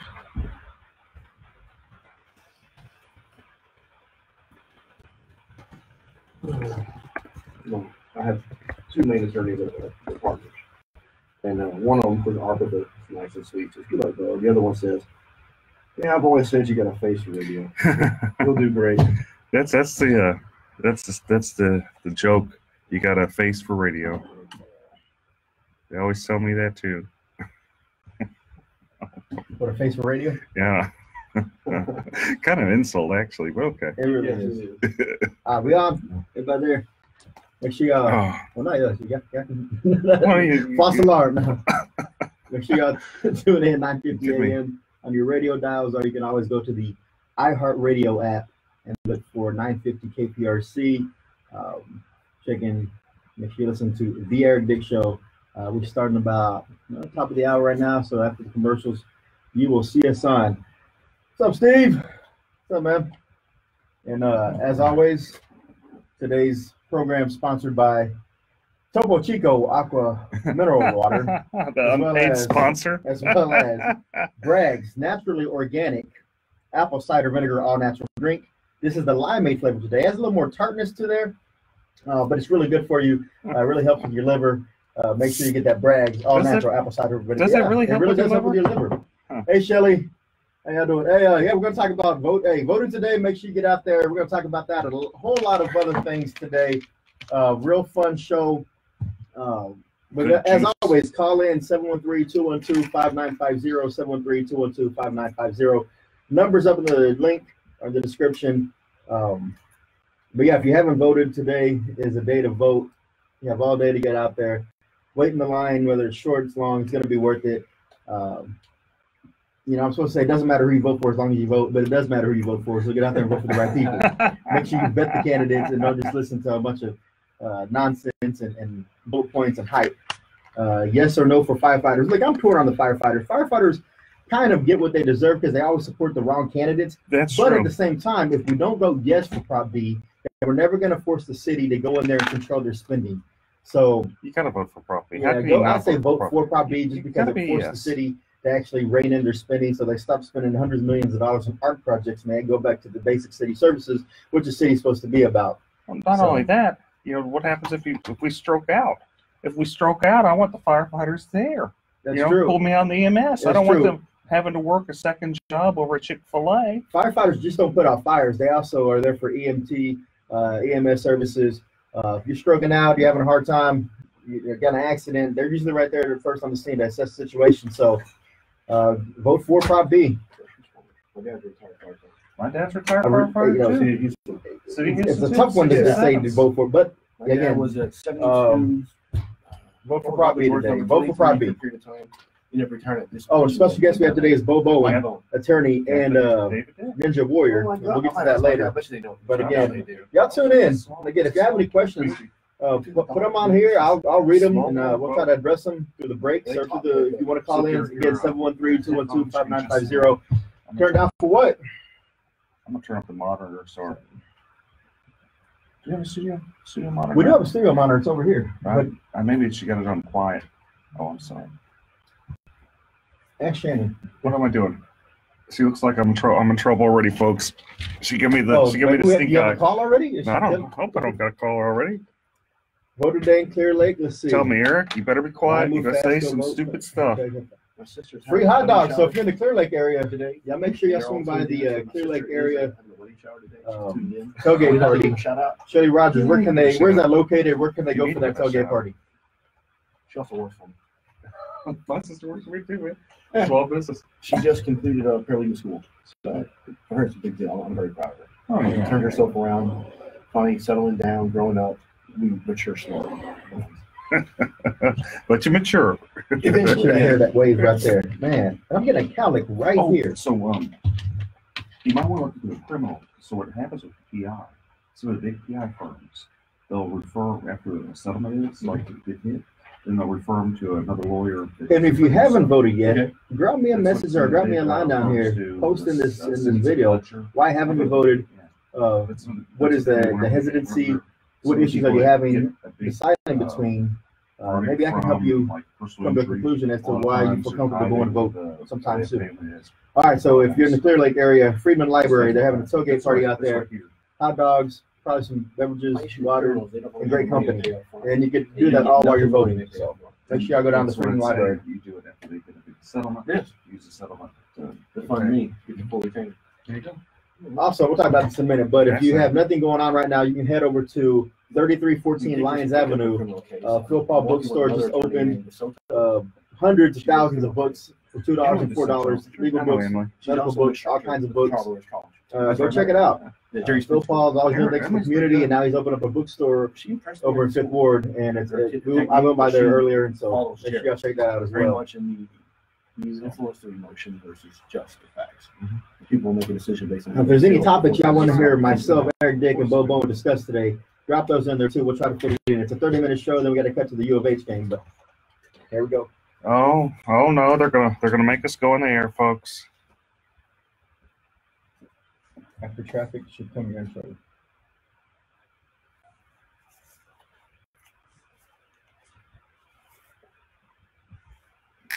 You know, they've never heard the intro, I don't think. On the live feed? What do we have on? Well, when I go on Facebook Live. Because we don't have the monitor going when the intro plays. Yeah. So they'll hear it. You know. I can turn the monitor on, but I don't hear it in here. It'll kick on in a minute. The audio will kick on. I want y'all to hear the intro because y'all never heard the intro. Yeah, the intro is pretty funny. Okay, we'll talk about the caravan of immigrants. You do immigration law, right? No, sir. No immigration. I thought you did every color law, man. Not total law, almost, but not quite. If they bring cash, he might. That's true. It's true. Yeah. For enough money, I'll learn it quickly. For retainers, we might make an exception.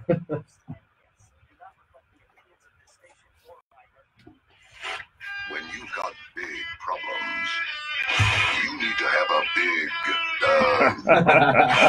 you need Eric Dick, homeowner, insurance lawyer, and trustee for the Harris County Department of Education. That's good. I can't believe that they actually play that on radio. They sit there and they say you need a big Eric Dick. Hey, it's true. I mean, do you not need someone who's always going to fight in your corner when you're faced with these legal problems? Absolutely. And that, if you want to get ran over, you don't get an attorney. I mean, even I get an attorney whenever I have a legal problem. No joke. I get traffic tickets. I call the Kubosh. I put a Kubosh on it. There you go. Because when you're facing problems, especially homeowners, when you're facing problems with the big insurance companies, there's only one person you need to call, and that's Houston homeowners attorney, insurance lawyer, Eric B. Dick. Welcome to the Eric B. Dick Show. My name is Chris Carmona, joined by Eric B. Dick, and our special guest today is Bo Bowen. Eric. What up? There's a lot to talk about today. There is a lot of juicy stuff. Let's just kind of go into it because we don't have much time. We're getting kicked off a little bit for the U of H show. But right off the bat, let's talk about Prop B with the firefighters. My dad was a firefighter, strongly support the firefighters. In fact, I find it interesting the only people opposing the firefighters are Mayor Turner and big business. Everybody else, you have Kingwood Tea Party, you have Terry Lowry, you have Gary Pollan, you have just the grassroots Republicans, you have the grassroots Democrats, you have independents, all saying, and that's important to notice. You said the grassroots because the grassroots political activists in the city or in the county, they understand what being responsible with your money is. And if people ask me all the time, I know they've asked you, should they vote yes or no on Prop B? And I think we're in agreement that in order to have the city rein in their spending, there's only one way to go on Prop B, and that's vote yes for Prop B. Yeah, and see, the thing is, every time I've ran for city council, mayor, when I got 11% more than Adrian Garcia and Chris Bell, I did really good, surprisingly. But whenever I ran, it was on a very simple platform. The same platform Rob Mossbecker ran on, the same platform Orlando Sanchez, the same platform Bill King ran on. And that's bring spending to the basics: public safety, infrastructure, your basic city services. Those are the things you want to spend money on. What you don't want to spend money on is like art projects and those type of things. You don't want to spend it unless you have extra money. But you got to focus on the necessities. Do a good job at it. You know, make sure we have adequate firefighters and police officers. Adequate police officers. Make sure our streets are fixed. Those are the things that we have to do as a city, and those are the things we don't necessarily do right. And what this prop does is it forces the city to pay more money, to focus more of its resources on public safety, what it should have already been doing in the first place. It's a very good proposition, and the city cannot raise taxes. It's like you get your cake and you can eat it too. And that's the best part. If you can't raise taxes, pay parity is brought into effect because the firefighters in the city of Houston are making less than across the nation for the same type of market, correct? Yeah, firefighters, they start off making $27,000 a year. And I just, you know, what I'm always worried about, and what I always joke about is if I'm stroking out, I don't want the poor firefighters, you know, they're sleepy because they had to work at Chick-fil-A the day before. And those are serious concerns. Bo, your dad was a firefighter. What do you think? I have to agree with you. If you want to support the firefighters, you need to support Proposition B. It's just plain and simple. Plain and simple. And, you know, one of the things that by supporting this and reining in the city spending, some of the programs that may be cut out. Hi, this is Eric Dick, and I think it's important that you know your rights. If your homeowner's insurance company has denied or underpaid your claim, you have the right to hire an attorney. You have the right to call me for a free consultation at 833-7-RIGHTS. That's 833-7-RIGHTS. Don't let your homeowner's insurance company take advantage of you. Call me today at 833-7-RIGHTS. Has your homeowner's insurance claim been denied or underpaid? Call Dick Law Firm at 833-7-RIGHTS. Feeding rocks. It should not be a crime to feed the homeless. Feeding rocks. A good Samaritan shouldn't be punished for acts of kindness. Feeding rocks. Because it's more of a crime to turn your back on a starving person. Feeding rocks. You shouldn't go to jail for sharing food. Feeding rocks. You can't in good conscience let a hungry person starve. Feeding rocks. Help us legalize charity. Go online and sign the petition. www.feeding.rocks. Feeding Rocks.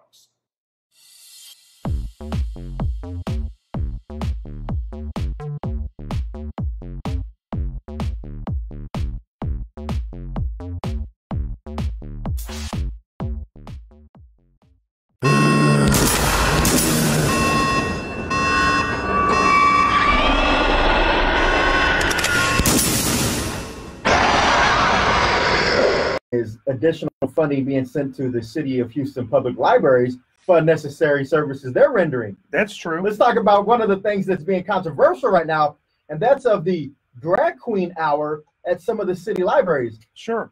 So just kind of a way of background, you know, I'm not against per se the idea of a drag queen hour. I think it's kind of funny. Like my thought is, I mean, why are we doing it necessarily? Why are we using public money for this? And they're saying, no, there's no real public money with it, but there kind of is. The library's kind of advertising it. They're kind of promoting it. They're spending their resources pushing this. And then it kind of gets interesting because you have secular humanism versus non-secular humanism. And these are complicated mumbo-jumbo words. They sound like it. They are. Basically, it's the idea that it's like Christian viewpoints of believing marriage is a man and a woman, that being the idea of a religion, and then non-Christian viewpoints. And the point that you can have these non-Christian viewpoints there pushing this agenda at the library and not be able to have the counterpart there. That's where it's not fair, and that's where I kind of have a problem with it. I think that if people could go there and say, look, marriage is between a man and a woman, this is what we believe, then it kind of evens the playing field. But there's another thing that really kind of makes me cringe is I have 2 small kiddos, and that's not really something I want to introduce them to if we were going to the library to get books and stuff like that. I mean, we kind of want to avoid it at that point. I don't really want to start having to explain to my daughters why this guy's dressed up like a girl. Now, what do you say to to the proponents of this hour to say, you choose to go to the public library, and you could always say, what, for this hour, I'm not going to go there. Should you have to rearrange your schedule to fit into the city of Houston's agenda as it relates to the drag queen story hour? I just don't think I don't think it's really fair. And I don't think you should have to look at, the schedule whenever you just want to go to a public place and, learn, teach bring your kids to, the library. I'm fine with it being in a private place. In fact, I'd probably go. I think it's at minimum entertaining. I think it really is entertaining. And I think, it brings, I can see the diversity argument, Because the mayor has made a diversity argument saying we have a very diverse city. This is just reflective of our culture. This is reflective of our city. And he sees no problem with it, thinks that it's a frivolous lawsuit, is going to get thrown out. Well, but the city gets sued a lot of times for what it would consider frivolous stuff, like criminalizing feeding the homeless. That's all true. All sorts of stuff. Bo, what do you think? What do you think? I never really thought about the way you put it today, Dick. You're right. I didn't think about my kids being there. When I first heard of it, I was like, yeah, it's kind of humorous. It's a neat approach. I don't really understand why this lawsuit even started, in my humble opinion. I understand if they weren't letting someone else go, and that's what the argument's about, or was it simply because of the fact that they have the, what was the title you used? It's secular humanism. Secular humanism, I guess. Yeah, and so apparently the impetus of this was that the same type of for a traditional marriage couple to go in there and have a story time was denied when the drag queen hour was actually given a clearance to go ahead. And this is some really juicy stuff. Yeah. We're going to get right back in it. We're good because there are some alternatives to a public library. We'll talk about that when we come back from the break as well. We'll be back. Eric Dick Show. Thanks, folks.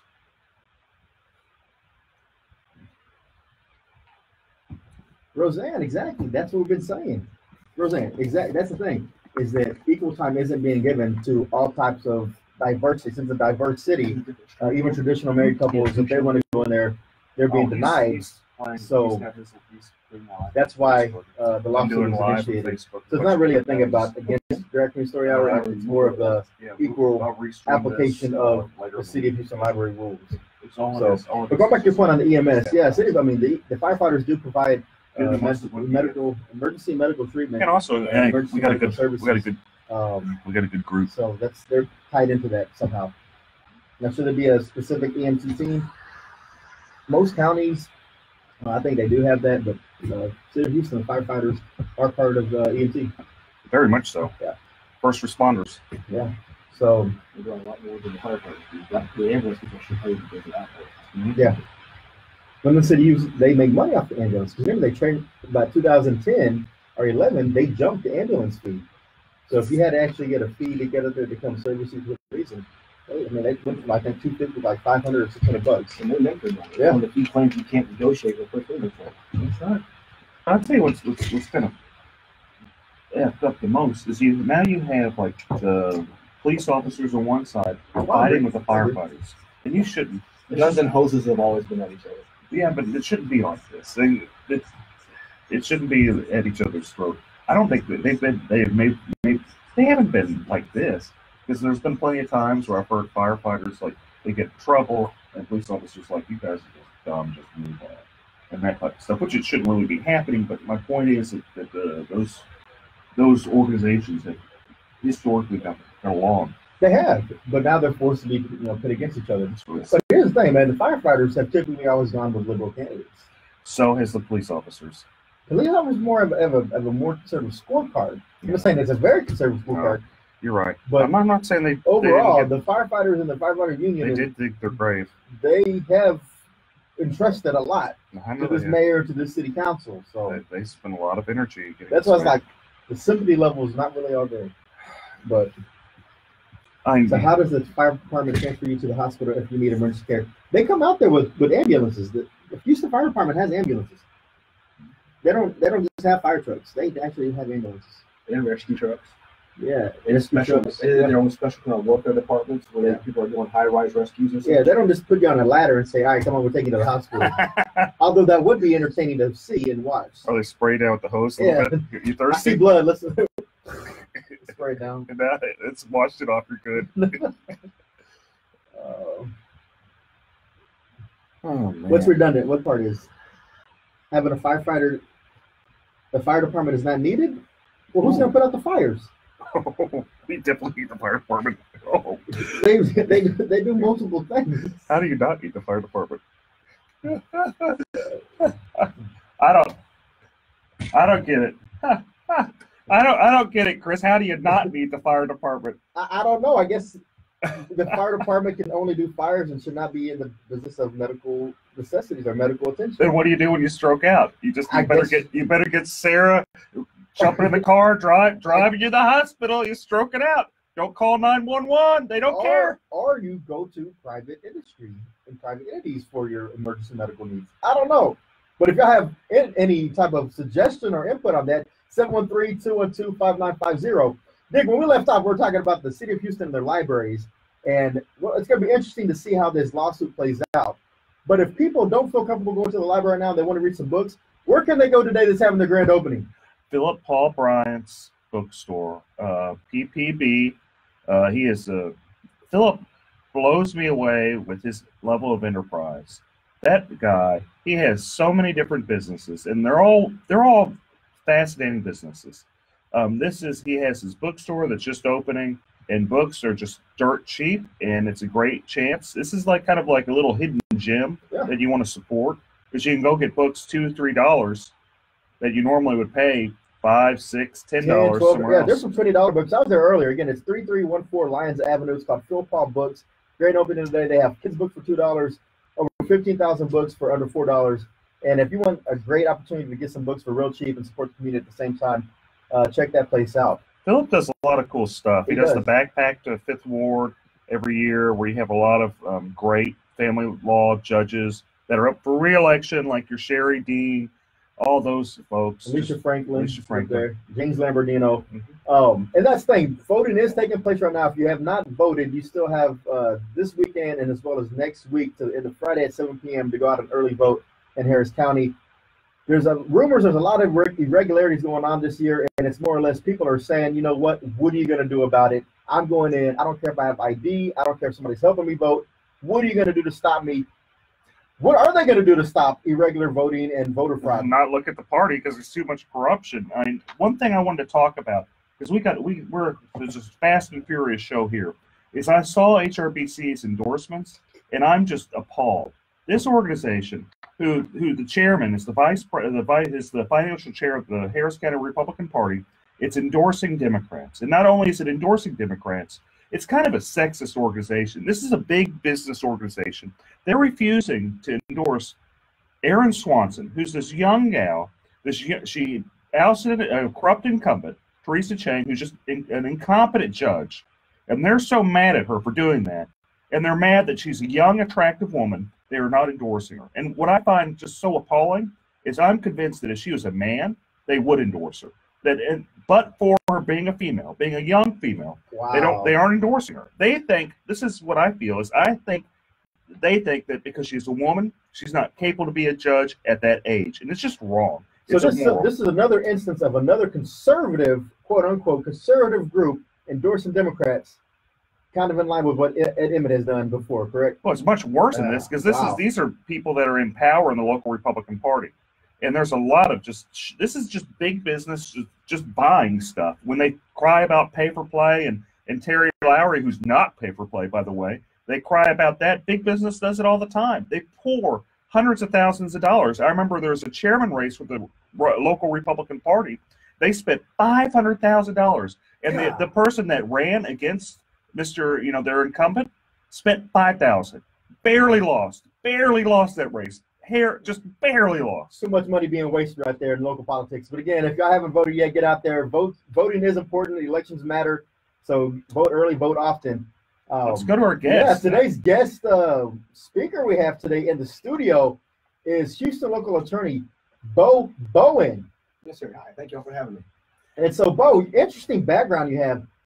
You are former military. Yes, sir. Navy.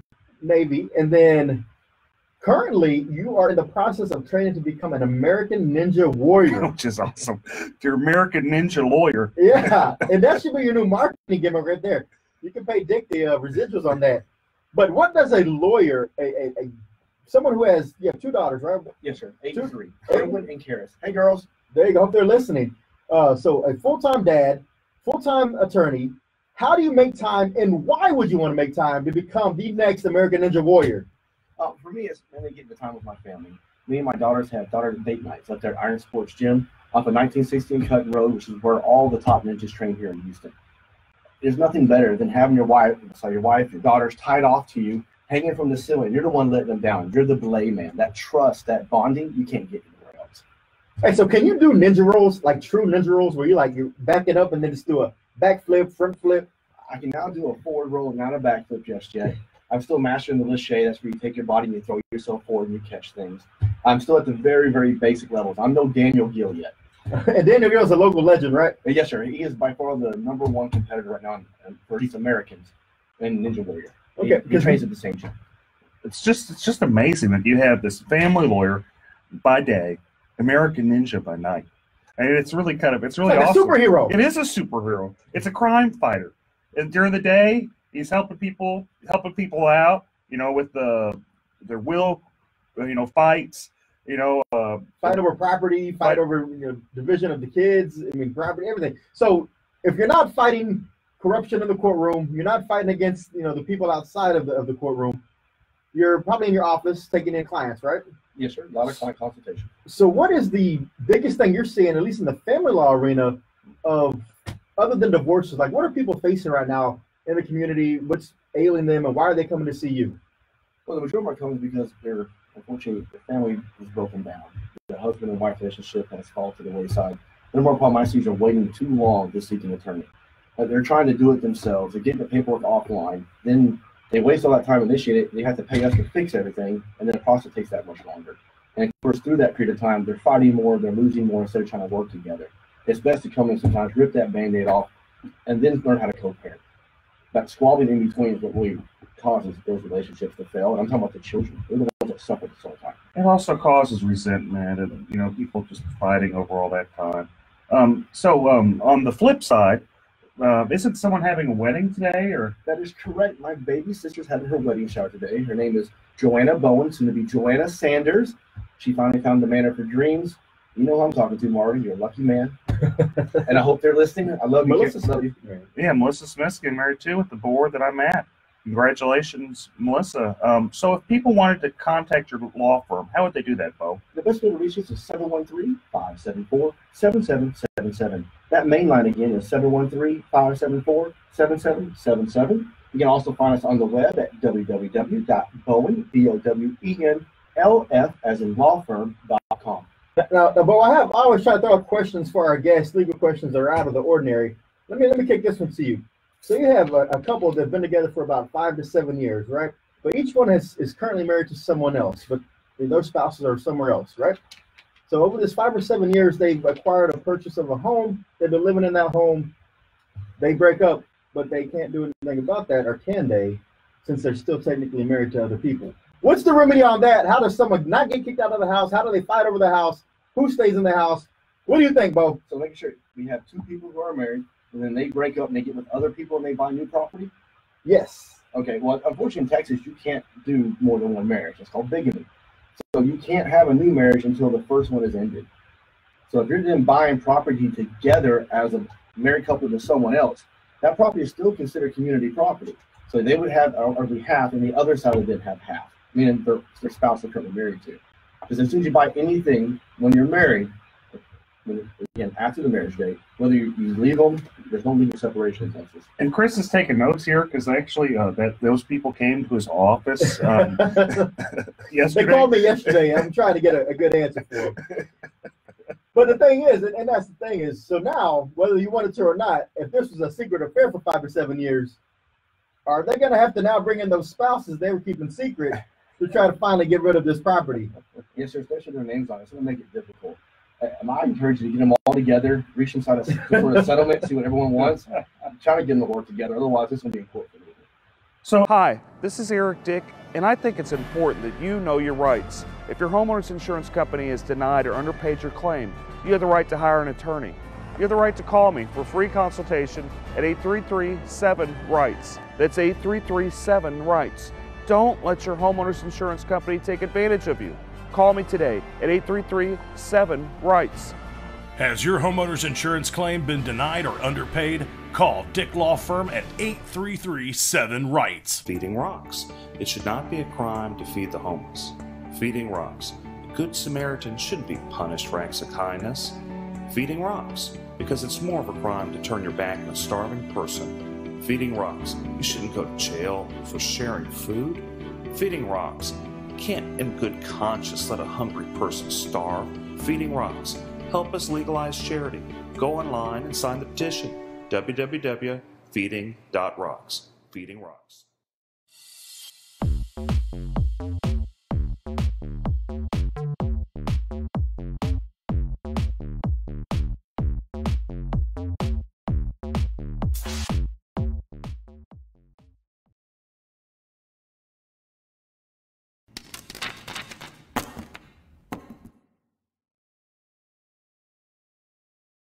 And also, is it a formal marriage or is it a common law marriage? Because, you know, common law is a little bit interesting than it is in a formal marriage. Well, common law or informal marriages, as defined out in statute, the number one thing you have to look at is, was there an agreement between the parties? If the parties had an agreement to be married, we're done. They're going to say it and move on. But isn't there a statute of limitations, or is there some type of, after some point in time with the common law marriage, is it not presumed, or is there some type of... No, so you can be together for 100 years, together for 2 years. It really depends on the parties themselves and the totality of the circumstances. The number one being the agreement amongst the parties to be married. And then they have to also do something to, you know, show the agreement, usually like a ring or something like that. Hold themselves out is another big one. That they file income tax together and hold themselves as married to a government agency. That's a good indication they were married. How they introduce themselves to other parties as well. If they're at the supermarket, hey, this is my wife, Allison. They just held themselves out as being a married couple. If the wife doesn't say anything, you should be assuming they're married and so are everyone else, including the And so if they want to go ahead and wind down that marriage, even though it's considered common law, they still have to go through the formal process of a divorce at that point, right? Correct. Yes, sir. And if they go to the divorce and they go through mediation and they get an MSA, a mediated settlement agreement, yes, sir. Is that full and final in the state of Texas? Yes, sir. I went to the in-race definitely is the case. All you're going to read with that, it has made mediations powerful. It is irrevocable once it's signed. And in fact, another good Republican judge, Judge Farr, he got overruled on the case Minks versus Minks, where the parties themselves came up to the bench and both of them wanted to revocate or reject the MSA. Court of Appeals said, no, you're stuck with it. Enforce it. Wow. Well, there you are. That's tough. Be careful when you go to mediation, and don't try to back out. Be serious. And if you go through mediation for any type of homeowners claims and it's unsuccessful, or if you go through the appraisal process and it's unsuccessful, or you go through arbitration and it's not binding, well, you can always hire a Dick. And that's Eric B. Dick, Texas and Houston's homeowners insurance attorney. Eric, how's it going over in the insurance field right now? Any cases coming up? Oh, there's a lot of cases, man. I've represented a whole ton of people from Hurricane Harvey, and what I've been shocked with is the majority of the people I've represented, they've been underpaid. And when I say the majority, like I've represented thousands of people, and it's just sad seeing, you know, how the level of people have been underpaid. Some of them have been underpaid like $10,000, $20,000, $30,000. So I do everything I can to get them paid right. Folks, this has been a good time. I'm going to have to see you next week. They're cutting me off. They're saying no more free advice. Eric, you've given out too much free legal advice. No more. Cut it off. It's because Eric Dick will protect you in the fight against homeowners insurance or any type of insurance company. Make sure you call Eric B. Dick at the Dick Law Firm. Thanks to our guest, Bo Bowen. Thanks, producer Shannon. I'm Chris Carmona. Eric Dick, take us away. Thanks, folks. See you next week. Thank you, producer Shannon. Bye-bye, folks.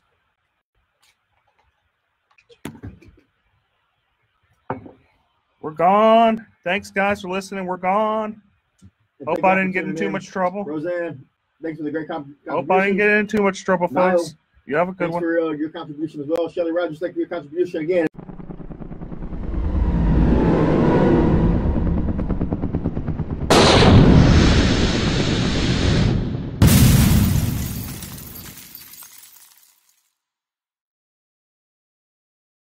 Hi, this is Eric Dick, and I think it's important that you know your rights. If your homeowner's insurance company has denied or underpaid your claim, you have the right to hire an attorney.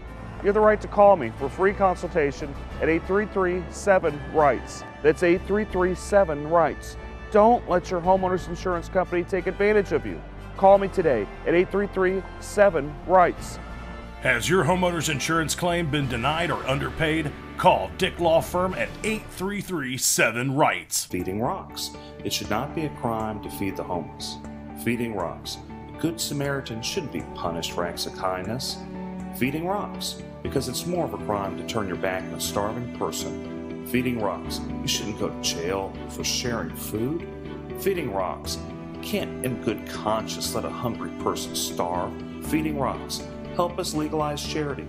Go online and sign the petition. www.feeding.rocks. Feeding Rocks.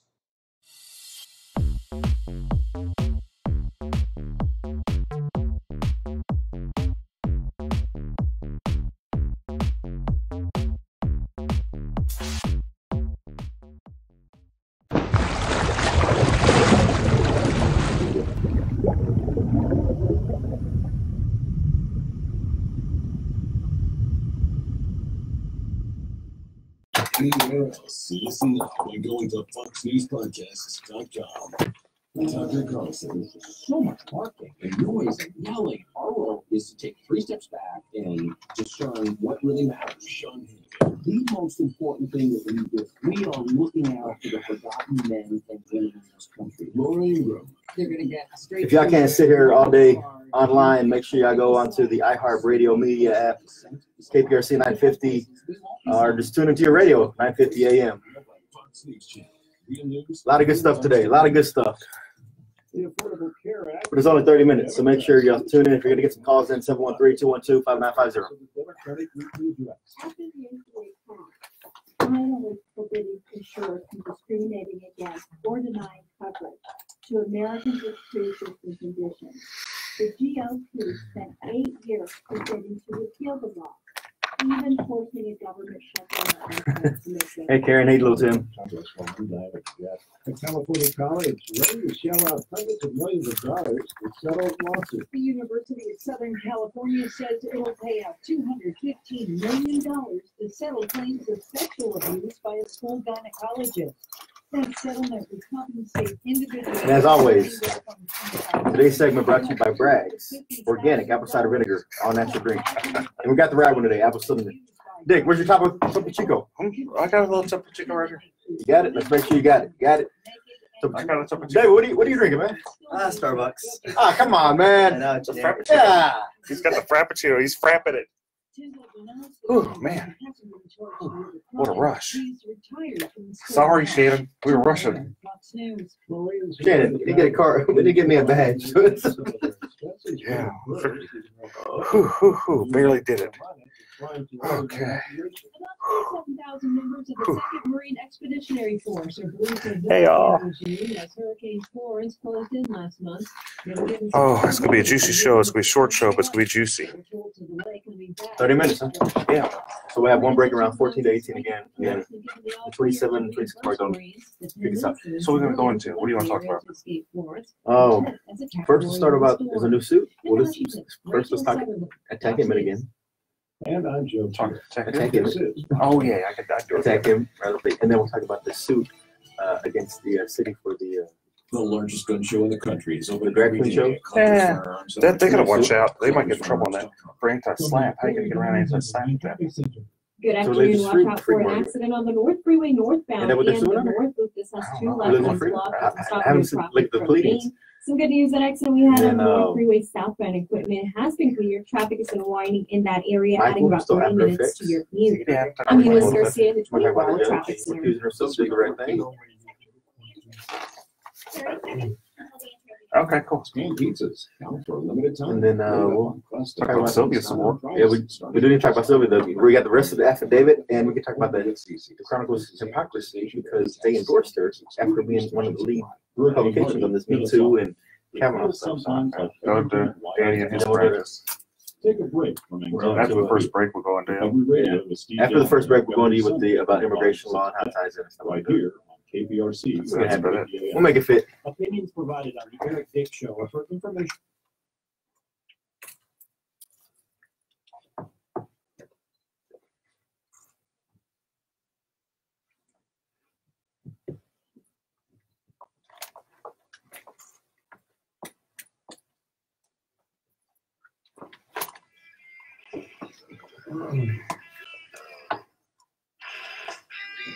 See, they've never heard the intro on Facebook streaming.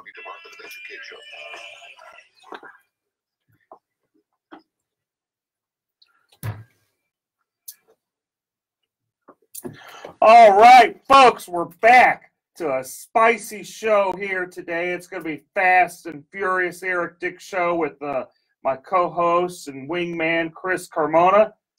And hello, good weekend, everyone.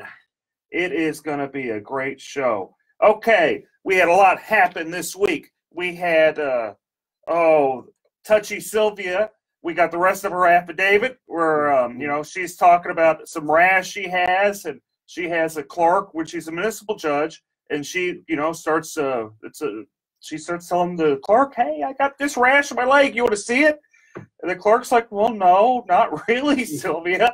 I don't know that many people want to see it, but no, I'm good. And she was good. And that's the thing. I mean, when we left off last week, we had limited information on this affidavit, but we have procured the remainder of the affidavit, and it just gets even worse. I mean, there was trips to Nashville where she was just taking advantage of her allegedly aggressively inside this hotel room. And, this is a legal talk show, and we talk about legal standards and how that impacts the community. Well, I remember a couple of weeks ago, the Houston Chronicle made it a point to make sure that our Supreme Court of the United States candidate, now Justice Kavanaugh, was put through this ringer and even made a point to publish different opinions and editorials where it said that, if you're accused of these things, you're not fit for these types of positions. So with Sylvia being accused of these types of allegations, it's surprising that they came out and endorsed her this week. What's going on? Well, it's a quote Erica Grinder from the Houston Chronicle. It's dead and irrelevant and no one cares. And that's actually from a reporter. So what's interesting with the whole Kavanaugh thing is you had a woman, and she was sincere. I know there's people that have different opinions, but she seems sincere that something happened to her. Maybe we aren't sure what happened, but something happened, and she seems sincere about it. Just as the level of sincerity in that affidavit. And they go into a lot of detail. And it's pretty folks. Detailed. I mean, these are things that have been sitting on and no one's come forward. Apparently, Ms. Gutierrez had actually made these complaints before, but it fell on deaf ears. And that's the problem I see with the city of Houston, is that they pick and choose who they actually want to move forward with these types of allegations. And I think that's something that falls back into the city council and also the mayor, because we have to stop that culture of siding with some, whether it's political or not, or it's just friendships. If these allegations are being thrown out there, you got to act on those. I mean, if not, you open yourself to all types of liability in the employment field, right? Yeah, you're right. And didn't if I remember right, reading that affidavit, didn't one of her staffers kind of walk in and go, whoa, I don't want to see this, turn around beeline right out? Opened the door, unlocked it, and said, whoa, made a U-turn and got back out of there. I mean, so there's been witnesses to these allegations or to these events, and I'm just shocked and appalled that for the Houston Chronicle to come out and say, we're going to lead the movement and making sure that people have a voice and people who have these allegations, they're going to be heard, to come out with no hesitation and endorse against Philip Aronoff in the congressional race in CD 29 over in the east side of Harris County. Or they could have just done no endorsement. And they could have just done, they could have said, well, look, we're going to be the bigger person. These allegations with Sylvia, they're pretty sincere. And just so the listeners know, this is, the former county commissioner, former state senator, Sylvia Garcia. What she did is she took off her, allegedly, which is probably not very alleged, but anyway, she took off her pants, said, hey, I got a rash to one of her clerks, ran around in her panties. Another one of her staffers kind of came in and kind of was freaked out and beelined out of there and just completely harassed this poor girl. I mean, if I did this type of stuff at my business or even at the Department of Education, it'd be all over the news. Oh, it would be. It would be lawsuits left and right, all over the news. Every single media publication in the city would be covering that. And again, I'm just shocked at that. And, I hope that, people put politics aside, because, again, this has a lot more weight in this story with specific details than we saw with Kavanaugh. And I hope the Democrats actually hold Sylvia Garcia accountable. And there may be some infighting that results from this with early voting starting on Monday. And so we'll just have to see on that. But with infighting also comes another person we need to talk about. the turmoil hasn't stopped with our county judge. Oh, hunker down? Hunker down. You know, last week he had came out and endorsed the Democrat candidate for lieutenant governor, and there was some minor backlash from some of the candidates down ballot in Harris County, the Republican candidates, and there hasn't been any backtrack. If anything, it's been a double down on the statement of saying, I said what I said and I meant what I said. You know, how's that going to affect everybody? How's that going to affect the courthouses? Because, you know, in 2008, we saw a huge wipeout. 2012, we saw it again, a wipeout. 16, another one, sweep every 4 years. On the Ed Emmett is just kind of the reaction. It's really the fault of the local party, the complete mismanagement by the local Harris County Republican Party, and the arrogance of Ted Cruz. And you got to realize that Beto is the result of just utter arrogance of Ted Cruz being just elected, runs for president, just ignores everybody. I mean, Beto, he's done a decent job. He's not going to win. I don't think he's going to win. I think it'd be surprising if it'd be a shocker. But stranger things have happened. But Beto wouldn't have nearly as much following if Ted Cruz would have done his job, and also been a nice guy. And everyone tells me in the Republican Party that's around him. I mean, some people do like him, and they jump up and down and say we like him. But there's a surprising amount of people that say he's a jerk. I don't want to be around him. He's not connected to the people he was when he campaigned first in 2012. He's kind of separated himself with more of an elitist attitude is what I hear. And then I also heard last night that there was a Kingwood Tea Party gathering, candidate rally, and apparently that was the buzz around the room. Is anybody going to hold Ed Emmett accountable for this statement? And is that going to really hurt the down ballot judges? I think it will. I think it'll hurt the judges, but you got to also remember that Lloyd Oliver, he did something similar, actually a step back, maybe 4 years ago whenever he ran for DA, and the Democrats just kicked him right off the ballot. Yeah, and there's been some great articles about that by Charles Blaine and also Kerry Cheshire. They made some mention on this, and they were asking people, hey, what's going to happen here? Oh, nothing's going to happen because Emmett's tied in with the local party that's incompetent. Yeah, it is.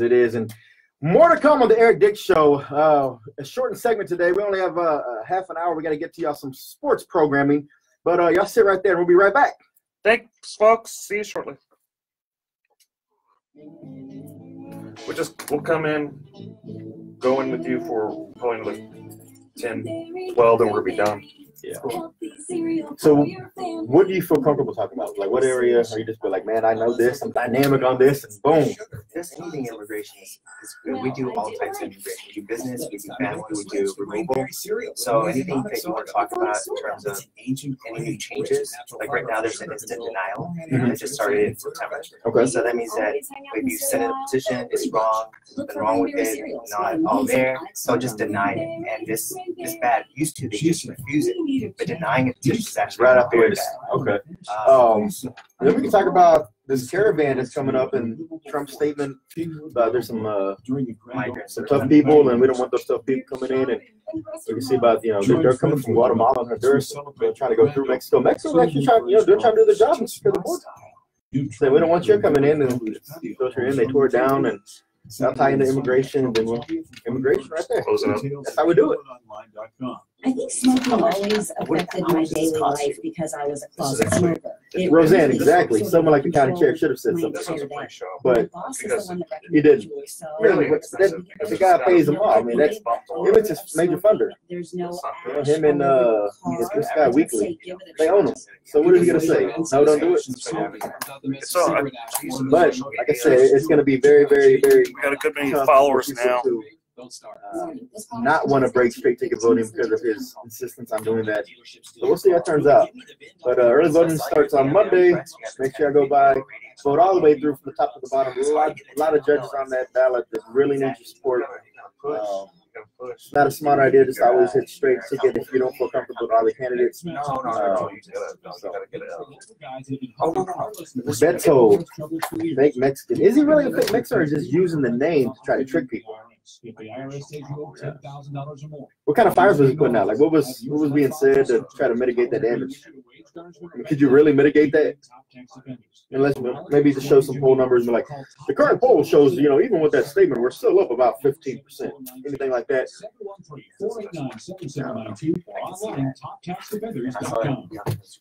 He speaks his mind. process is right. You just want to make sure that's the official name. How long have you been practicing law? 10 years, right? Your muscle, you get out there, spread around. Like 7.6 to like 9.2, but it took like Oh, here we are, folks. If you haven't pulled over and talked to your lawyer, you better do it because we're going to go into some law, and I don't want you guys crying to me because I gave you good advice and you hadn't paid me. So you better go talk to your lawyer before you listen anymore. Okay? And if they're suffering from any type of home damage, car damage, life insurance issues where the insurance company is just not paying, so they call Dick. Better get Dick. Better get Dick. Better get Eric Dick. And so when we left off, I mean, again, there's just so much turmoil going on in this world. But one thing I do have to say is today is my daughter's 14th birthday. Happy birthday, Brooklyn. My mother and sister's birthday. I was about to say, you have a family of birthdays today, too. And it's Mark Lanier's birthday. And Mark Lanier's birthday. So October 20th, mark this down on your calendars, everybody. That's a strong day for birthdays to come out. But other than the birthdays, we have some other exciting news going on in the country, right? Oh, we have a lot of exciting news, but why don't we start off talking with Danny about his little law practice doing immigration law. And we can kind of tie it into all the many things that are happening in this world. So today's guest, we have attorney Danny Wynn. Danny, welcome to the show. Oh, thank you for having us. This is David Wynn, by the way. Oh, sorry. David Wynn. Oh, I'm sorry. It's okay. So I had it right the first time when I said David. Yeah, you said it earlier this morning, so yeah, maybe it's too early for you. Oh, I was thinking of there's a city council member in Missouri City. That's right, Danny Wynn. Sorry, David. So you have an immigration practice. You've been practicing law about 10 years, right? That's right. We're practicing 10 years. We have an office in Southwest Houston and one in Northwest Houston as well. Excellent. And so there's been some changes lately. And could you tell me about the changes in immigration law that's, some of the listeners might want to know about? Yeah, so there's a lot of changes across immigration, across the board. So whether it's legal immigration or illegal immigration, there's changes across the board.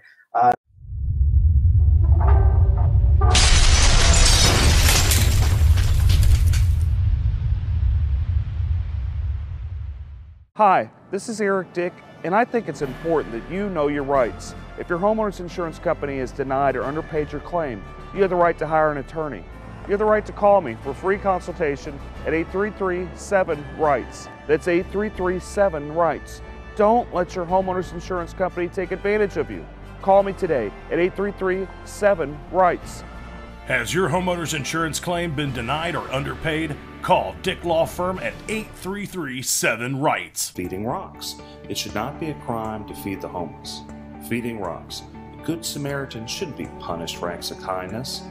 Feeding rocks. Because it's more of a crime to turn your back on a starving person. Feeding rocks. You shouldn't go to jail for sharing food. Feeding rocks. You can't in good conscience let a hungry person starve. Feeding rocks. Help us legalize charity.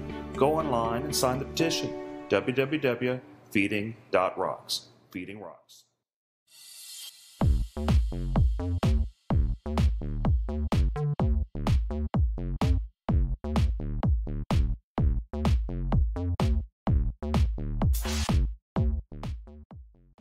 Some of the major changes, instant denial. So starting in last month, September, if you send in a petition or an application and there's anything that's wrong with it, immigration used to send you a request for more evidence, or they send you a notice of intent to deny and give you an opportunity to fix the problem. So now, no more. They can instantly deny your application. And again, this is not like a rejection. This is a denial. So it looks really, really bad if you're trying to reapply later on. So what you're telling me is if someone is, wants to work on their status or, wants to bring someone over or marry someone or what have you, if they probably should not do it by themselves. They're probably behooved to go actually get a lawyer to help them with their immigration status. Is that what you're telling me, David? Exactly. I used to tell people, if you read the law very carefully, you could probably do this by yourself. But now so much things have changed. Like, I'll just give you an example. So the basic forms that you need to sponsor a spouse, it used to be last year, before 2017, the I-130 form, it used to be 5 pages. Now it's 18 pages. And there's another form that supplements that. It used to be 4 or 5 pages. Now it's an additional 18 pages. And those are just 2 forms out of the many forms that you have to file in order to bring someone to the U.S. Now, and this is things that probably an attorney is best equipped to handle. Is that correct? Would you say, is that a fair assessment? That's right. And, you know, it's not a person's fault, to be honest with you. A lot of things are wrong online, especially even on the government's website. They're wrong. And I could, you know, probably usually what I do is I show clients, like, look, this is what you want to do. And I can tell you that it's wrong. If you do it this way, like they have it on the website, it's going to get rejected or denied. Now, there's a lot of notaries that have popped up around this city, I know for sure, over the last few years to try to assist and expedite some of this immigration paperwork. What's your feelings on notaries? Are those really strong-minded people who understand the legal system and know how to navigate the channels? And that's a good question, Chris. Well, I can tell you for sure, a lot of people in Mexico, there's public notarios are attorneys, but in the U.S., they're not attorneys. Public notarios are popping up, and let me tell you why you don't want to hire one. The public notarios would never put their name on any of your documents. So whenever there's a problem with your documents because they're giving you wrong advice, no one's accountable except for you. And, you know, you're not going to be able to blame someone that doesn't have their names on your forms. They're charging a lot of cash too, aren't they? They do it, but besides this actually being illegal for a notary to practice law, and usually they'll charge at least, you know, near what a lawyer would charge. Sometimes more. Sometimes more. So you're having someone, you know, it's basically you're just going and picking someone off the side of the street and saying, hey, help me with my legal forms. I wouldn't do that. I wouldn't get, you know, someone off the side of the street to represent me, which actually I do. Being an attorney, actually I do hire people to represent me, and anytime anything happens. They say what a client has a fool. I mean, what is it saying? Yeah, only a fool has a client for himself. Or that's right. So yeah, if you have problems with immigration, you probably should get a lawyer. Maybe you could have done it in the past, but it sounds like things have changed, and it probably behoove you to sit and talk to somebody that actually is licensed through the state bar and, you know, tell you what to do. What other problems do you see happening, Danny? Okay, so the other problems that we see right now is if you're in removal proceedings. So before, if you're in removal proceedings, that means deportation proceedings, you would have probably a very fair trial with the immigration judge. It's not like that anymore. So right now, under Donald Trump, he said that immigration judges have a quota. They're obligated, or they should, try and end at least 700 cases per year. So what this means in reality is that every immigration judge under the quota has to finish a case within 2.5 hours. Think about this for a second. One party has to state the facts of the case, the witnesses have to be called up, the judge has to make a decision, all in the course of 2.5 hours. Some of these cases are asylum cases, meaning that they involve people that have been victims in their own countries. They're going to the U.S. in order to seek protection, and now you have to make a decision within 2.5 hours, whereas maybe a year ago, you would have maybe several years to put together a case. So that's what's happening right now is that. But on the flip side of that, Danny, hasn't one of the biggest issues always been that the process takes too long? You have to get in line. It's a long line, takes years.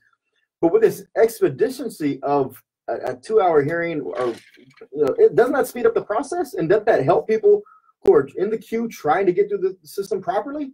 So in the past, you're right. So in the past, this asylum used to take years. Now it's not that way anymore. So earlier this year, they changed it.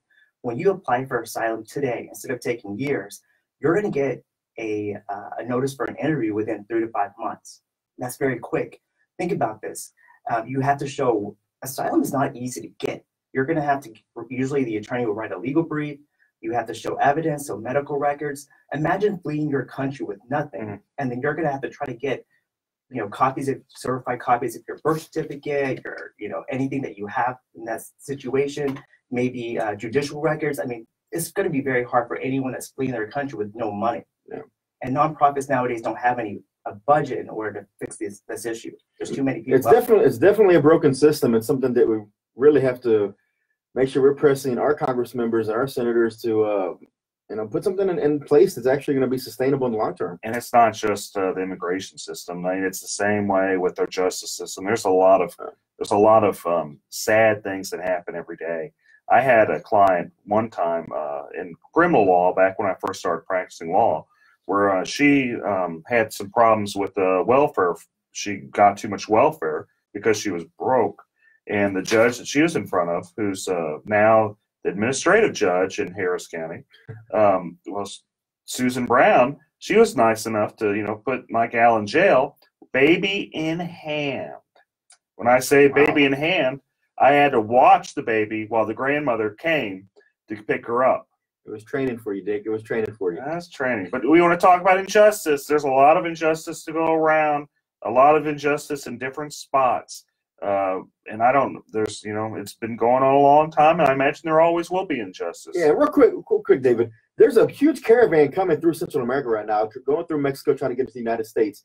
Will they make it? And if so, are they going to be turned back around under this new policy and provisions? What happens to them? Right now, it's harder for people trying to enter the U.S. to get asylum or refugee status. So I think it's going to be an uphill battle for them to try to make it into the U.S. And even if they do, it's going to be very hard for them to try to get any legal status in the U.S.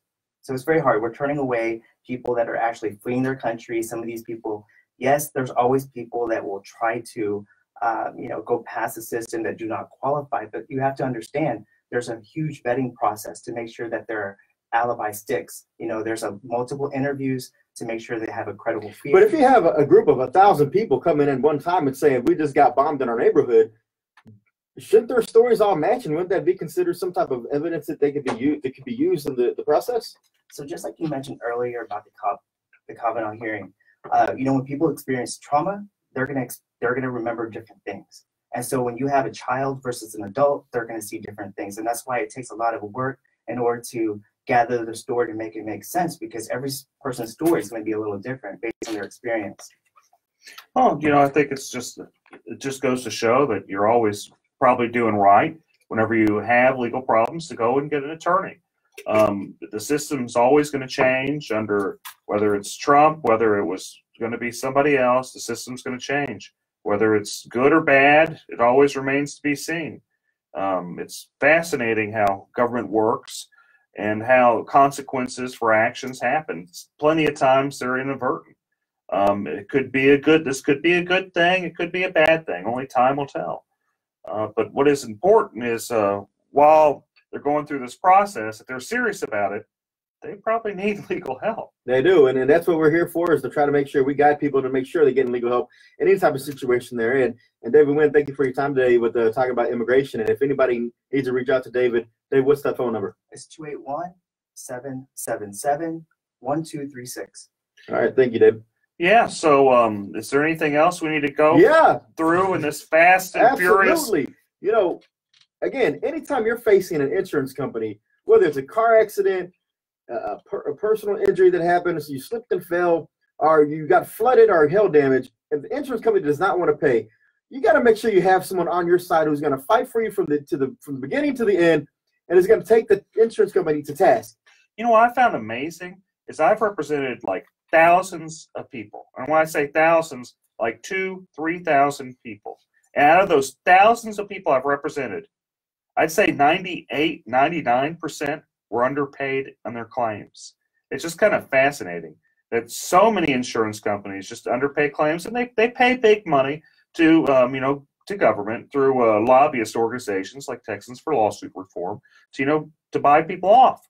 But I guess that's never going to stop. You're always going to have stuff like that, and that's been going on since governments began. Is you have special interests. And it has, and as long as there continues to be special interests protecting the insurance companies, it's important and critical that you have an attorney fighting on your side, and that's where homeowners insurance lawyer, attorney Eric Dick, comes in. And again, if you're getting in that legal situation, don't get mad, get Dick. Good to be back again, folks. I'll see y'all next weekend, or I won't see y'all. I'll talk to you next weekend. And make sure that we haven't always said this, but we got to send a huge shout out to our producer Shannon. See y'all next week. Thanks, producer Shannon. Have a good one. Barely did that one. That was a rush. Hey, send me some business cards. Maybe I'll get it out. I have a business card wall. Hey guys, again, sorry for the short show today, but we'll be back on. We're good next week, right? I'll put this on. We're good next week. But we'll let y'all know. Yeah, have a good one. It's on Twitter. It'll be on Twitter later. Okay. Bye, folks. Thanks. Hi, this is Eric Dick, and I think it's important that you know your rights. If your homeowner's insurance company has denied or underpaid your claim, you have the right to hire an attorney.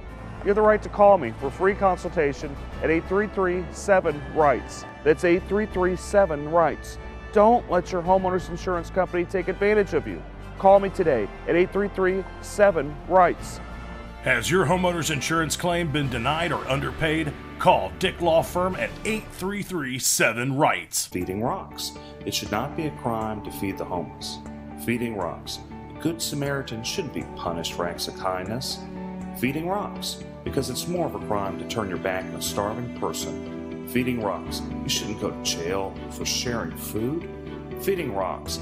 You can't in good conscience let a hungry person starve. Feeding Rocks. Help us legalize charity. Go online and sign the petition. www.feeding.rocks. Feeding Rocks.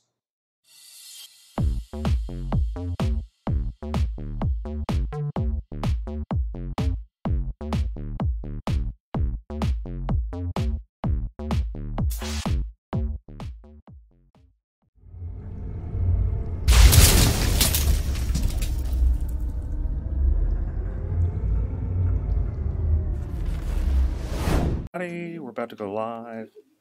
About 7 minutes. We've got a bunch of great guests, a bunch of great topics. You can message me. If you guys message me, I'll respond. Oh. Let's see. My handle is at Dick Law Firm on most Twitter, Instagram.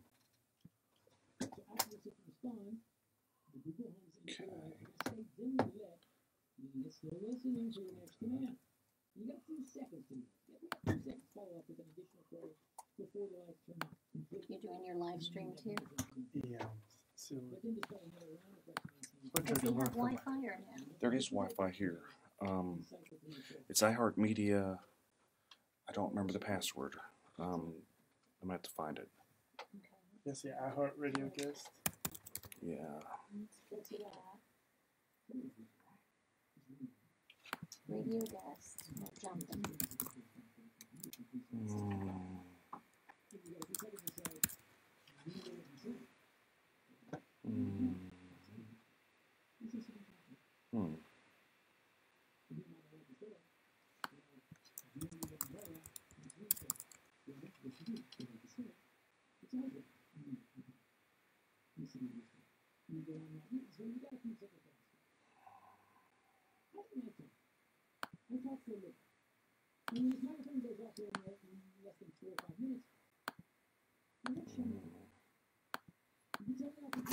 I don't know that I know what the password is, guys.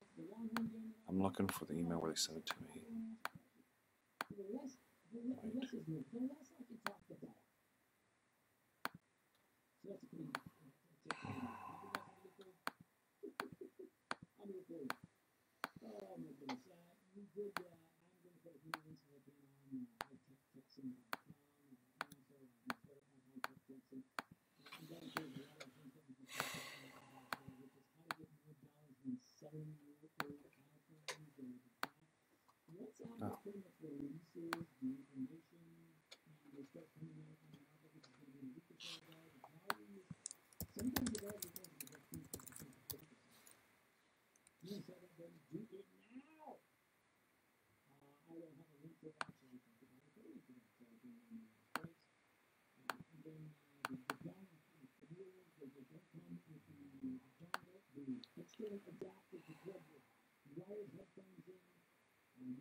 Check their phones.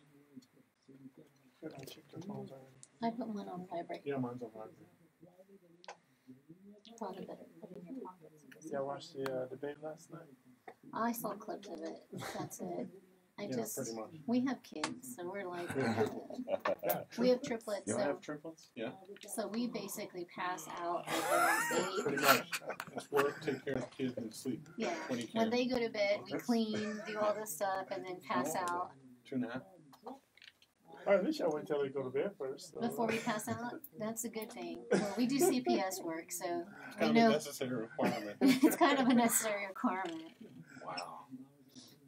So they exhaust us. Yeah. basically. Is that the only thing? That's all. He Oh, says yeah. we can't have any more kids. Well, I understand that. Isn't that mean? We just knock them all out in one while. People say that it's not quite as amazing as you would think to knock Yeah. them all out in one shot. I definitely see the benefit of. Any triplet parent you speak to will tell you, we love our kids. We wouldn't have chosen to have triplets. Correct. That's like Octomom type thing, Right. thinking. Yeah, we're more of the, we're happy we had 3 kids, yay. Are they all girls, all boys? All girls. I mean, cried. you gotta get your boy, man. Nope. I cried. As I told them, no one's gonna love me. I said they're gonna love daddy. Mommy will do everything and daddy will get the love. 3 girls? 3 girls. Oh, did you find a Wi-Fi password or no? I didn't. I couldn't find it. I looked. I didn't see Do it. you think your engineer knows it? You're gonna have to ask her. We're about to start though. Okay. We're gonna be able to talk about CPS a little bit as well. Well, he does some CPS and I do, but I'm not talking. So. Okay. Let me record at least, and then I can give my perspective. It's already on. Every Sunday from 5 to 6 p.m. Right here, KPRC, 950 a.m. And now, the worst commercial ever. Hi, I'm Justin Galvin, retired athlete from the local ball team, so I know a thing or two about insuring a landscaping business. I trust the pros, commercial auto and business insurance through Progressive. Get customized insurance solutions at a Grand Slam home run for you. Restroom.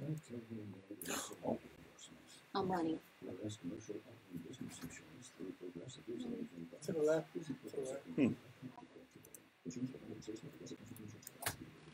So I just discovered DazzleMe.com. It's a totally addictive new jewelry site with big name luxury brands. And you know which ones I'm talking about. Unique designs that you can't find anywhere else. All at a fraction of the price. I'm going back on DazzleMe.com tonight. Maybe doesn't necessarily work. Ah. Okay.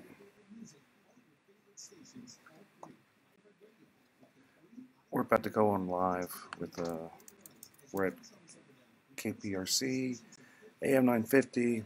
We've got a bunch of great guests today. A family lawyer, kind of a couple. Philip Bryant here is co-hosting, helping me out. He's wingmanning it. We're going to be going on pretty soon, so tune in. You guys have any questions, post it on, I'm watching on Facebook. It's live on a number.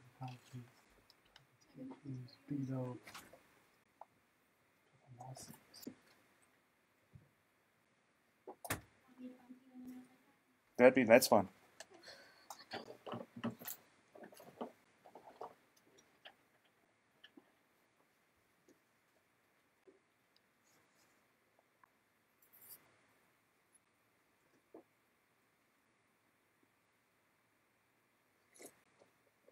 Oh, maybe I should put on my headphones. There's some here. Let's see. Oh, wait. Yeah, it goes silent for a little bit before. If I remember right, I always get spooked with this. It goes silent for a little bit, then it'll play its music. And we get going. Okay. Here. I was like, what is he doing?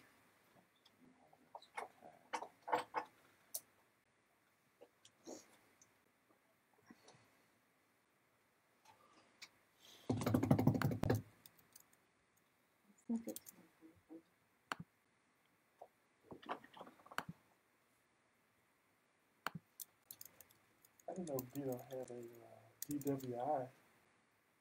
You mean Bill? Oh, Beto. Beto. Didn't he have someone like his dad that was a judge covered up or something like that too? Didn't get his dad last night. I heard. Very well could be. That'll make for some. That's gonna be some good radio. You guys getting a preview of what we're gonna be talking about. Juicy, only the juiciest here.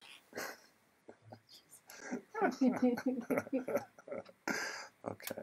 Am I gonna be able to hear? We have a studio. There's gonna be a studio monitor that'll play that like we were hearing before. It'll play. Oh, in the background. In the background, yeah. Okay. If there's a good family law question, can she answer or is that?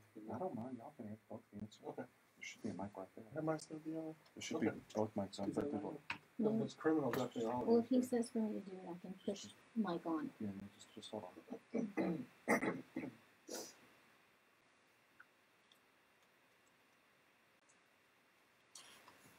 I know it's quiet. Okay.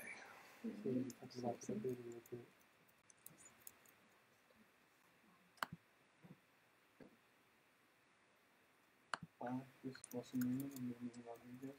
Then we're live on AM 950. Can you take some questions, give some answers, and we're on the Eric Dick Show. Hope to hear from you.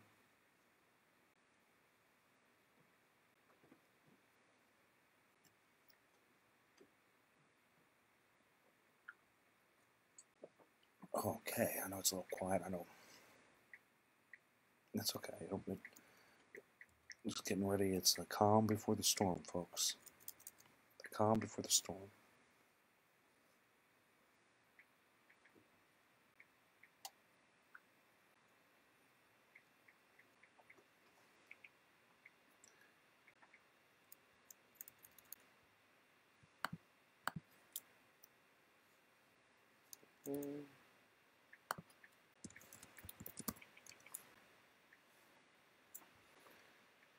Okay.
From the Corey Diamonds and Design Traffic Center.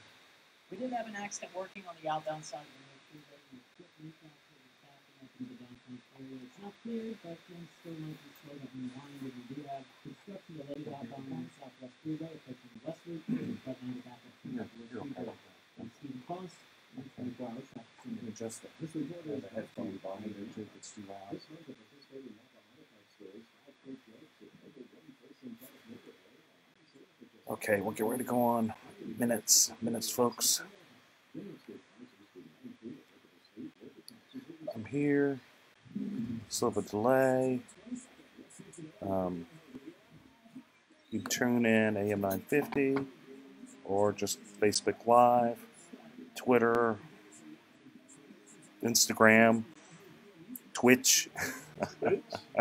Twitch, yeah. I'm on Twitch, YouTube, and every single one. Periscope. That's pretty cool. Periscope, which is Twitter and all of them. So, guys, you got questions? Oh, no. You should contact your attorney to obtain advice with respect to any particular issue or problem. The opinions expressed on the Eric Dick Show are that of the host and guests, and do not reflect the opinions of the station or iHeartMedia.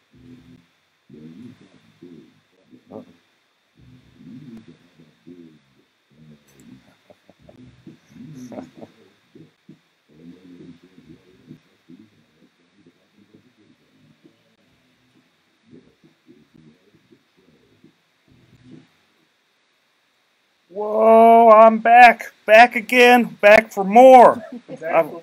Oh boy, and I've got a number of great guests today. We got a lot to talk about. This is Eric Dick, and running wingman today is none other than Philip Paul Bryant of the Kojic Pack and many other great ventures. Good afternoon. Good afternoon. We're live on AM 950, live on a number of social media handles, at Dick Law Firm. So let's just kind of dig into it. We've got a number of topics. So should a white insurance adjuster who's working for an insurance company, and I hate even bringing up really his nationality, his race, but should a white insurance adjuster suggest that an arbitrator be Hispanic because the policyholder is Hispanic? I asked that because I had this happen to me. I had this adjuster, his name is Kevin Horomas, who's kind of a jerk. You gonna call him out? Yeah, I'm gonna call him out. He's kind of, in fact, he really is. He's just not a nice person. What I've learned in this world is you've got good people and you've got bad people, and he is. Anybody that knows him knows he's not a very good person. So, anyway, he suggests, and I'm just gonna read what he wrote in email. He suggests, let's pull it up, as an alternative umpire, which is, I'm going to say, arbitrator selection due to plaintiff's Hispanic heritage. Apparently now he cares that my client's Hispanic. I'd offer this other person as an alternative. And my question is that kind of racist? Is it inappropriate? Could they pick another, insurance adjuster because my client's Hispanic? I'm just wondering. Since the guy all of a sudden cares, is that appropriate? I don't know. What do you think, Philip? Is it appropriate for an appraiser to request a umpire that's the same nationality as the client? Yeah, whenever no one else is the same nationality, not even the person requesting. Yeah, it seems like you're kind of infusing race into a situation now there's a language barrier issue. I think a language barrier issue. I think the courts have a way to kind of bring in an interpreter. I think for the most part that should be suffice. I don't necessarily think that it's about a jury of your peers at this particular point. If your peers would be the same nationality, I think it's more so about making sure that you have an arbitrator that understands the law, the rules that guide the policy, and kind of go from there. It shouldn't necessarily be based on a race. I know a lot of people may feel a little bit more comfortable, perhaps. I know if I'm in court, if I have an African American judge and I'm African American, I may not necessarily get special treatment. And in some cases, it may be some tough love because they feel like I should know better. So is this like him saying, my client might get special treatment, or is he? I don't know. It's kind of inferring that you only get special treatment from a judge or an arbitrator with the same ethnic background. Then another question I have is why would an insurance company even hire a joker like that? Because it sounds like they're setting them up for some type of lawsuit on being sued just for being racist. Well, the fact that he put that in writing is a little bit more concerning. I mean, even if you're thinking something, or even if that's your strategy, to actually send that over email, because from what I understand, you can actually have your email subpoenaed. I'm not an attorney, but you can have your email subpoenaed, as well as text messages these days. So I'm not sure why someone would put that in writing. You can even have the opposing counsel talk about it on his radio show. I mean, imagine that. Imagine that would happen. Yeah. Nothing on the internet is safe from anybody. No. So Russell, you're a lawyer. You practice criminal law, family law. Special guest Russell. I think you may have forgot to introduce him. I know I am not a very good host. I'm sorry. I didn't have a number of. I should have had more Southern Hospitality. Southern Hospitality. I know I'm a jerk plaintiff's lawyer. They call me, reptilian, all this type of stuff. Perhaps we should have had a radio host that's the same nationality. They might have been. I know they might have been nicer. I'm sorry. So Russell, step up. Tell me what you think. Tell me about you. Tell me what you think about this. Hey, my name's Russell. I'm Russell Newman of Newman & Rodriguez Law Firm. I do mainly criminal and juvenile, but I have a partner and she does family. I think it's a very interesting issue. I have that come up a lot in cases, such as DWIs and such. I think the issue is, how is it framed? Does this person suggest that you have someone who's of the same race, or does he require someone of the same race? Why does he want someone of the same race?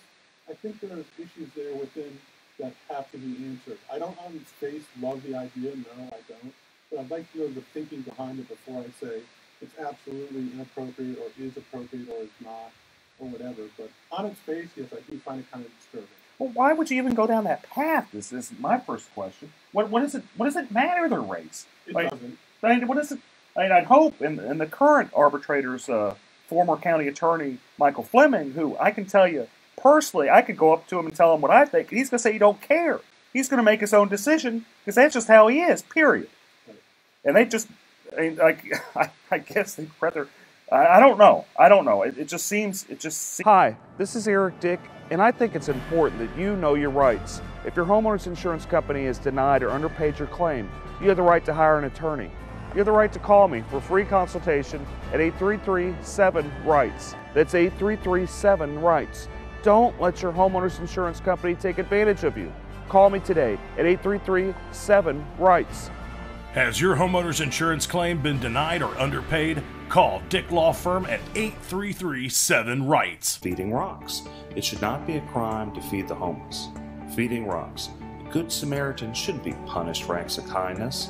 Feeding rocks. Because it's more of a crime to turn your back on a starving person. Feeding rocks. You shouldn't go to jail for sharing food. Feeding rocks.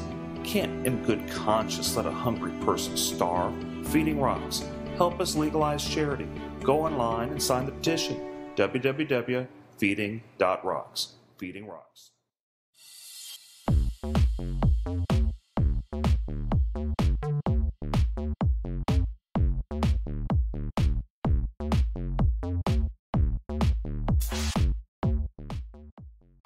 Seems weird, but you brought your law partner, your spouse, you brought her along with you today. Absolutely. Yeah. And y'all share triplets, as we were talking about. They are 2.5 years old. I love them to death, and they are hastening my death at the same time too, probably. Well, that's you don't really. These are your first. First and only. 3 at a You time. guys are just warming up, man. Just figured out how to do that right. Now you gotta just call it. If they're great or if they're screwed up, I've done my damage. Having 3 at a time, that is a lot. What we were talking about. You're afraid they have another 3 at a time. And end up with 6. Yeah. She may never be touched again.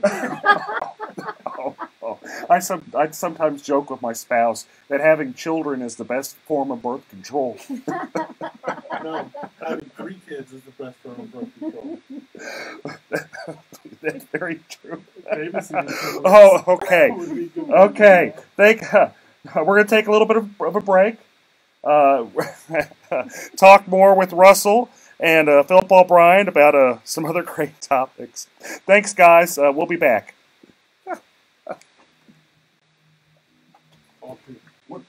What's your last name? Cynthia. Okay, Cynthia. Sorry. Oh, thanks for calling me out. I seriously doubt that the company knew that this guy thought like that when they hired him. They hire him because he's a joke. They really do hire him because he's a joke. You think it's an intimidation factor? No, I think what it is he's afraid Fleming's going to be there. He's always there. And he's just trying to bait. He's trying to bait the other person. But he's just wildly inappropriate. The guy's always wildly inappropriate. We do some stuff like having to deal with somebody's adjusters is just insane. They go crazy, and of course it's their bottom line. The least amount that they give you, the better it is for their company to hold on. But it becomes ridiculous like after a point. Well, essentially the job is to be a fit. That's the main goal, is to put them fair as they could be so that they can save more money for their company. That's true. That's true. If they were fair, I'd probably be out of business. Because they wouldn't need you. No, they wouldn't be. Full-time radio host here. Oh, yeah. Starving full-time radio host. Hey guys, thanks for tuning in. Oh man. Okay. Ours is still streaming. I don't know how to call it. Oh, it's gonna stream all the way through. Well, mine is on my phone. I'm streaming all this. Yeah, good. A lot of people asking about the propositions as well. Oh, we can talk about the propositions. You know how I feel about the firefighters. I haven't seen a bunch of great people joining in.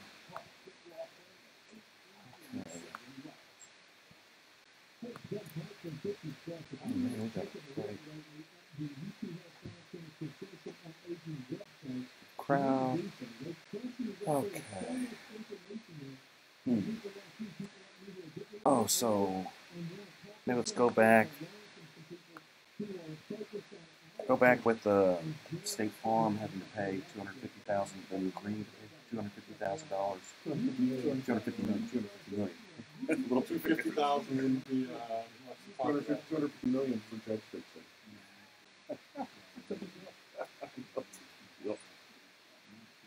Oh, in a time like that, you know, we're pushing laws that favor interests that favor people. And then Republicans wonder why, you know, Ted Cruz is having such a hard time. Why it's a competitive race. They seem surprised, seem shocked.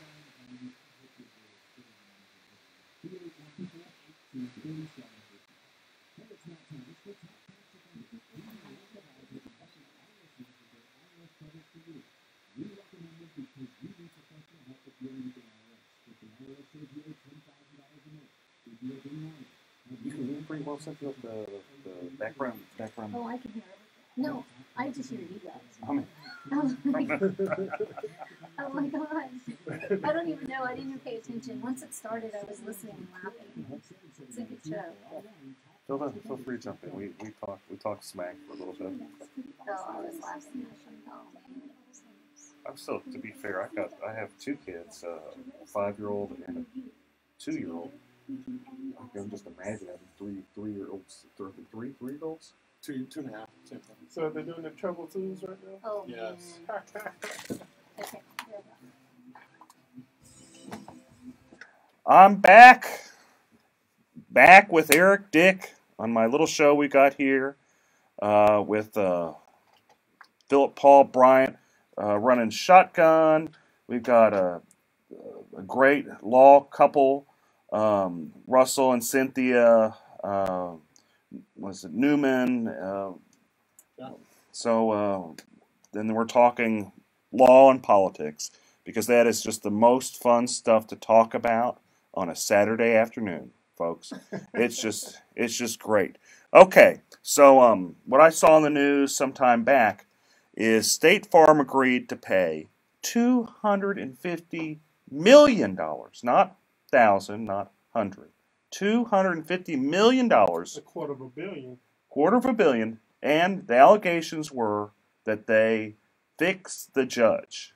When I say fix the judge, there's an underlining case, and they got that judge kicked out to get another judge that they pretty much paid for to kick out a meritorious case, and they got sued over that and settled it for $250 million. Yeah, this was Illinois. You know how to do Chicago politics style, right? I think it was the state Supreme Court. From what I saw, it was a state Supreme Court case. A judge was originally, I guess he was an appellate judge in the circuit court for a little bit, and then I guess when the seat came open, They threw, looks like it was about $5 or $6 million behind this campaign. 5 or 6 Supreme Court. million with the M. Bigger question is, can we get some of these State Farm PACs to donate to some of our judges? Just kidding. Just How about donating to us? Well, I think okay. So let's break this down a little bit, because this could go a lot of different ways. So you've got an insurance company, the biggest one in the nation. People wonder why I jump up and down and say, "Don't get State Farm; it's the worst one." All my newsletters, #1, say State Farm. They're vindictive. They're going to find any way to take advantage of you. I love their commercials, though, man. I mean, have you seen their commercials? It's good stuff. It is good stuff. You clip, you put your heels together, and then say, and they're there when they need the money. But whenever it's time to pay the claim, apparently they aren't.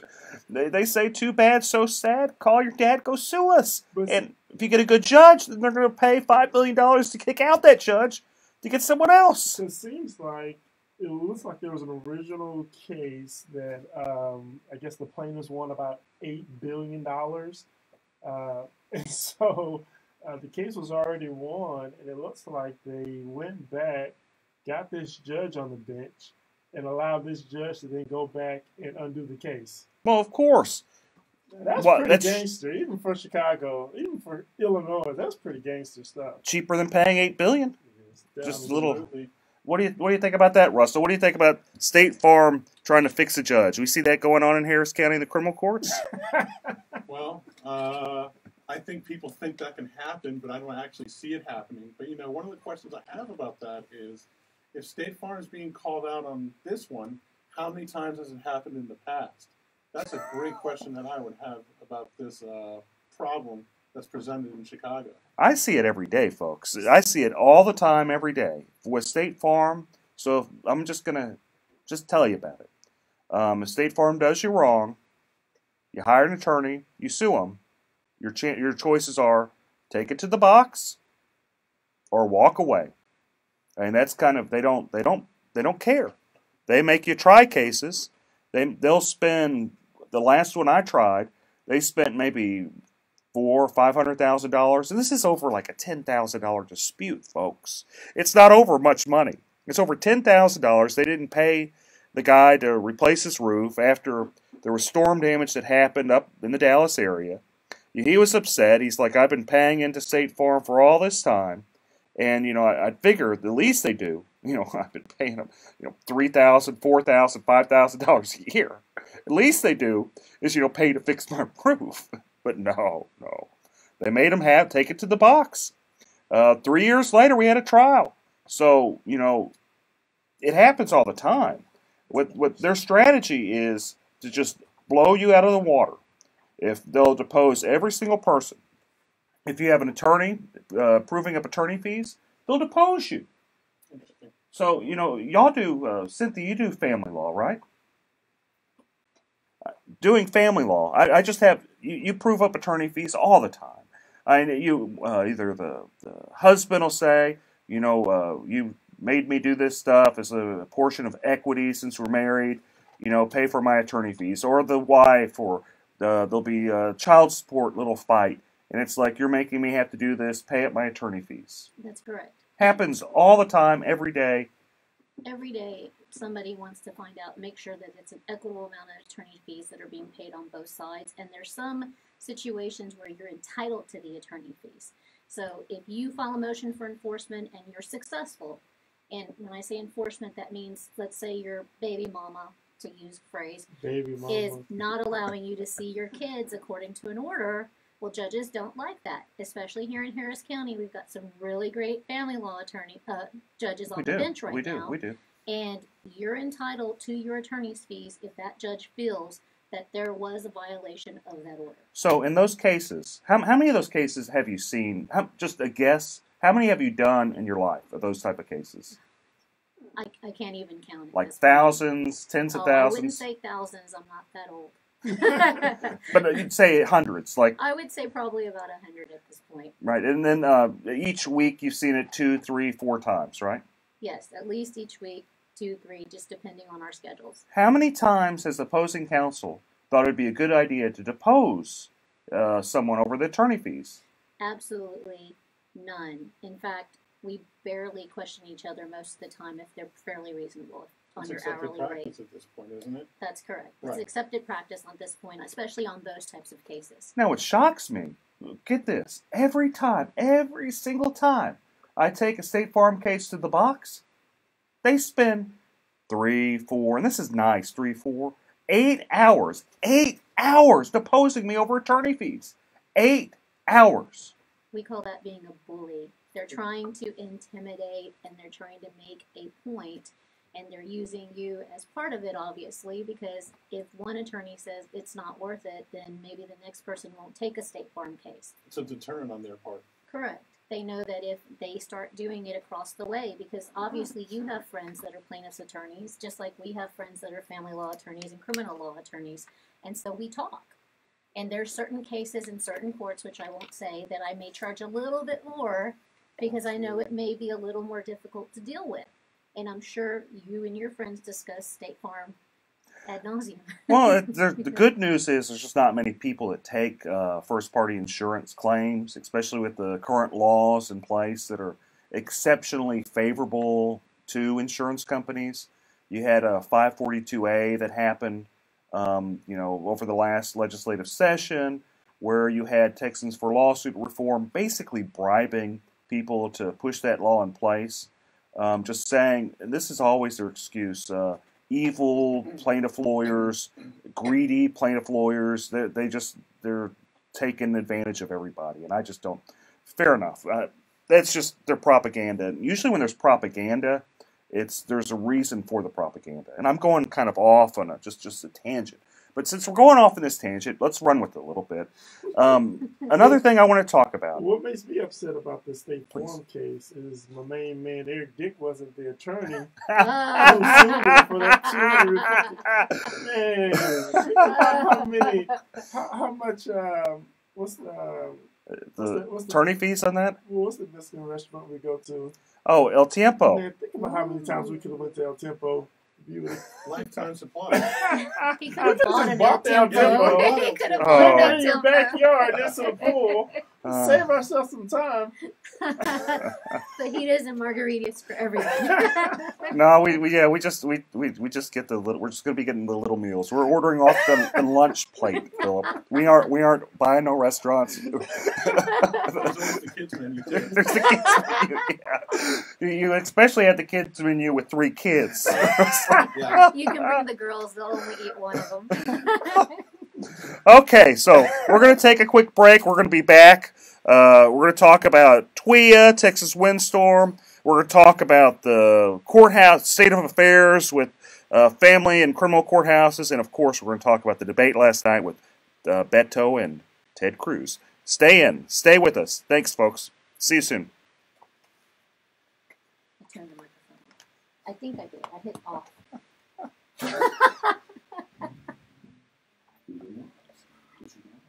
Oh, man. That was funny. That was...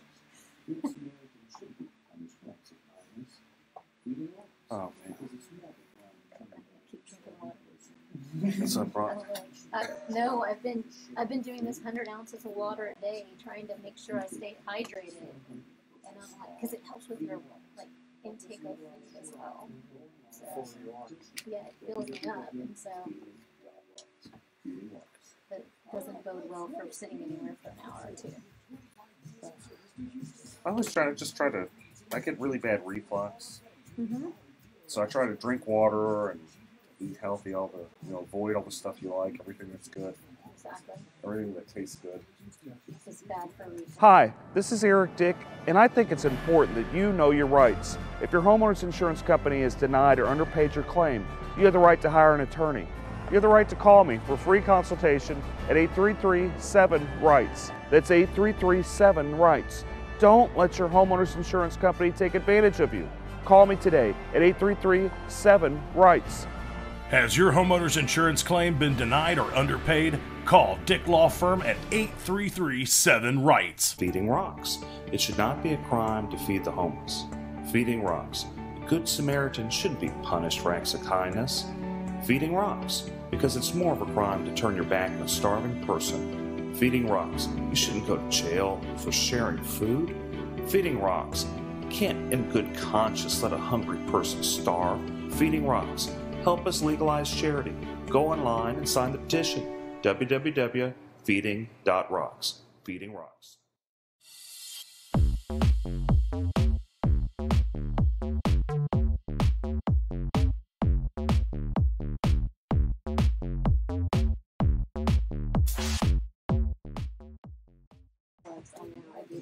A life well lived might be better than a long life. Well, I got kids too. I'm not going short. Yeah, the 2-year-old. That's. You guys got. You're not a spring chicken when you had the kiddos, which ain't nothing. I don't mean to be nothing. I wasn't young when I had my kiddos either. Yeah, it's tough. And it's amazing. It's some of the best parts of your life. It is. It's great. And I tell people I had them late, but I had a good time before, so it's not like I'm sitting here missing the vacations or doing things. No, and you got your kiddos, and the way they look at you, the way the things they do is just so adorable. How they interact. They're happy just to sit on you and watch TV for like a short period. They will manipulate you the rest of your life. They try. They try. Very much the Hispanic mama, so. And people laugh at me, but I'm like, you take my kids in public, they eat out once or twice a week, and we don't have issues. Well, nothing's wrong with that. I sit there. I may not eat, but it's just to train them as they get older so they know how to behave when you're in public, because we eat out probably 2 or 3 times a week with them. And then ourselves forget it, we eat. Nothing's wrong with that. And you're in the swamp. You're chugging along. You got like doing family law and criminal law. That's tough. That's we tough didn't even work. slow down. We had them in the NICU for 6 weeks.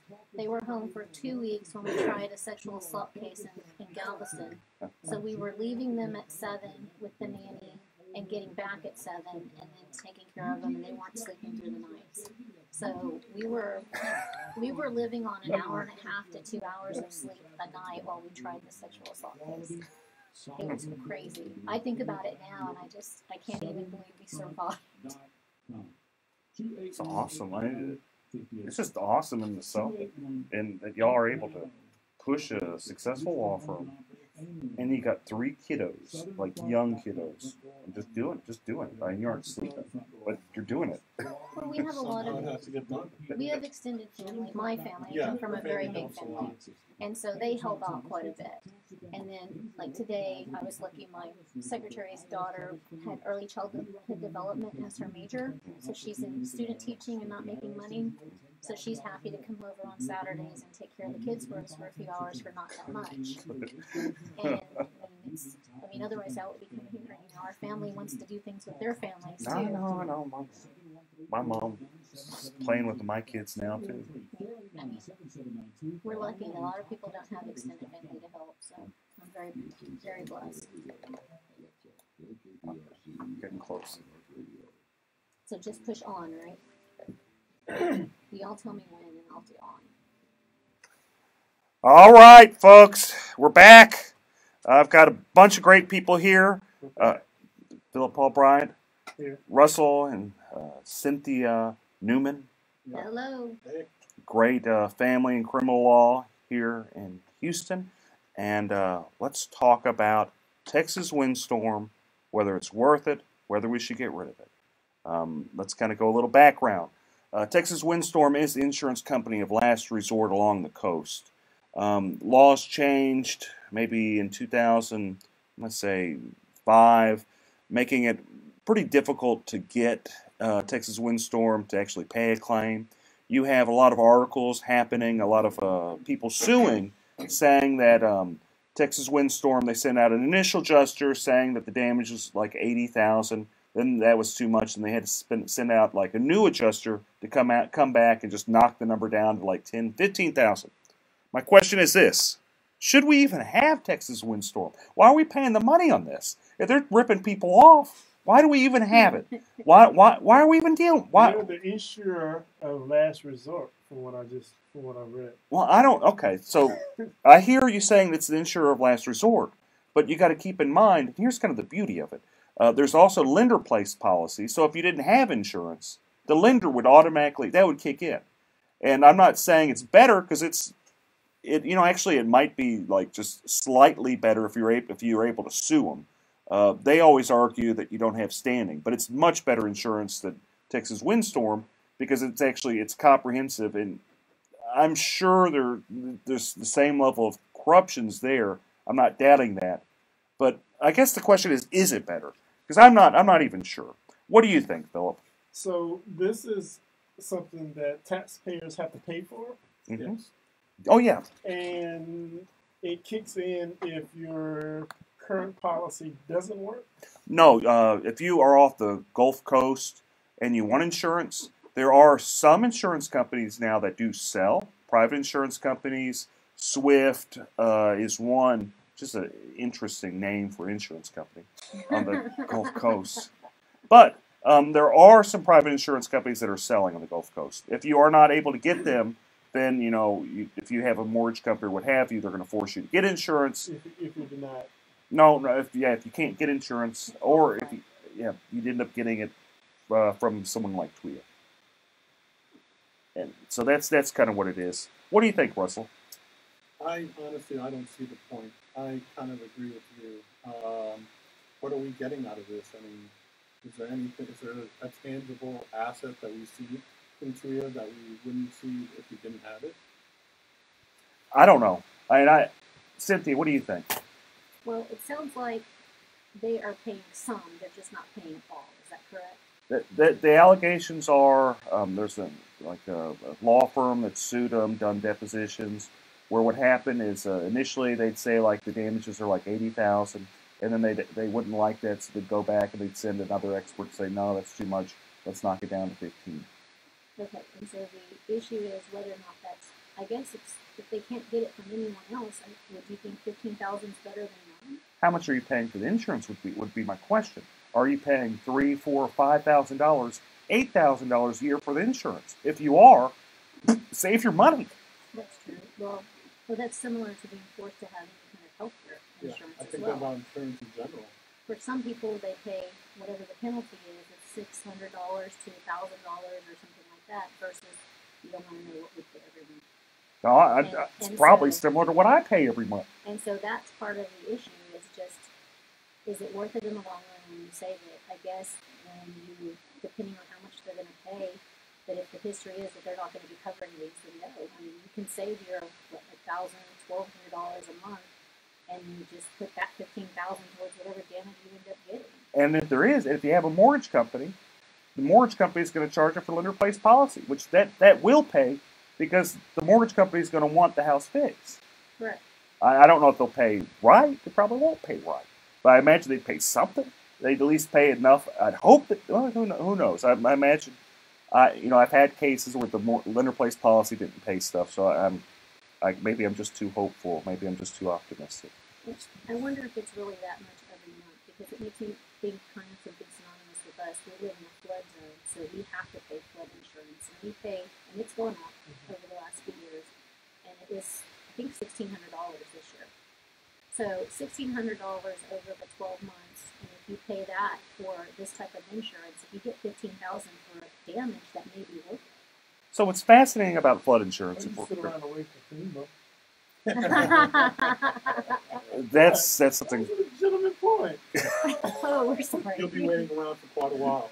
The Red Cross is good for 500, I think.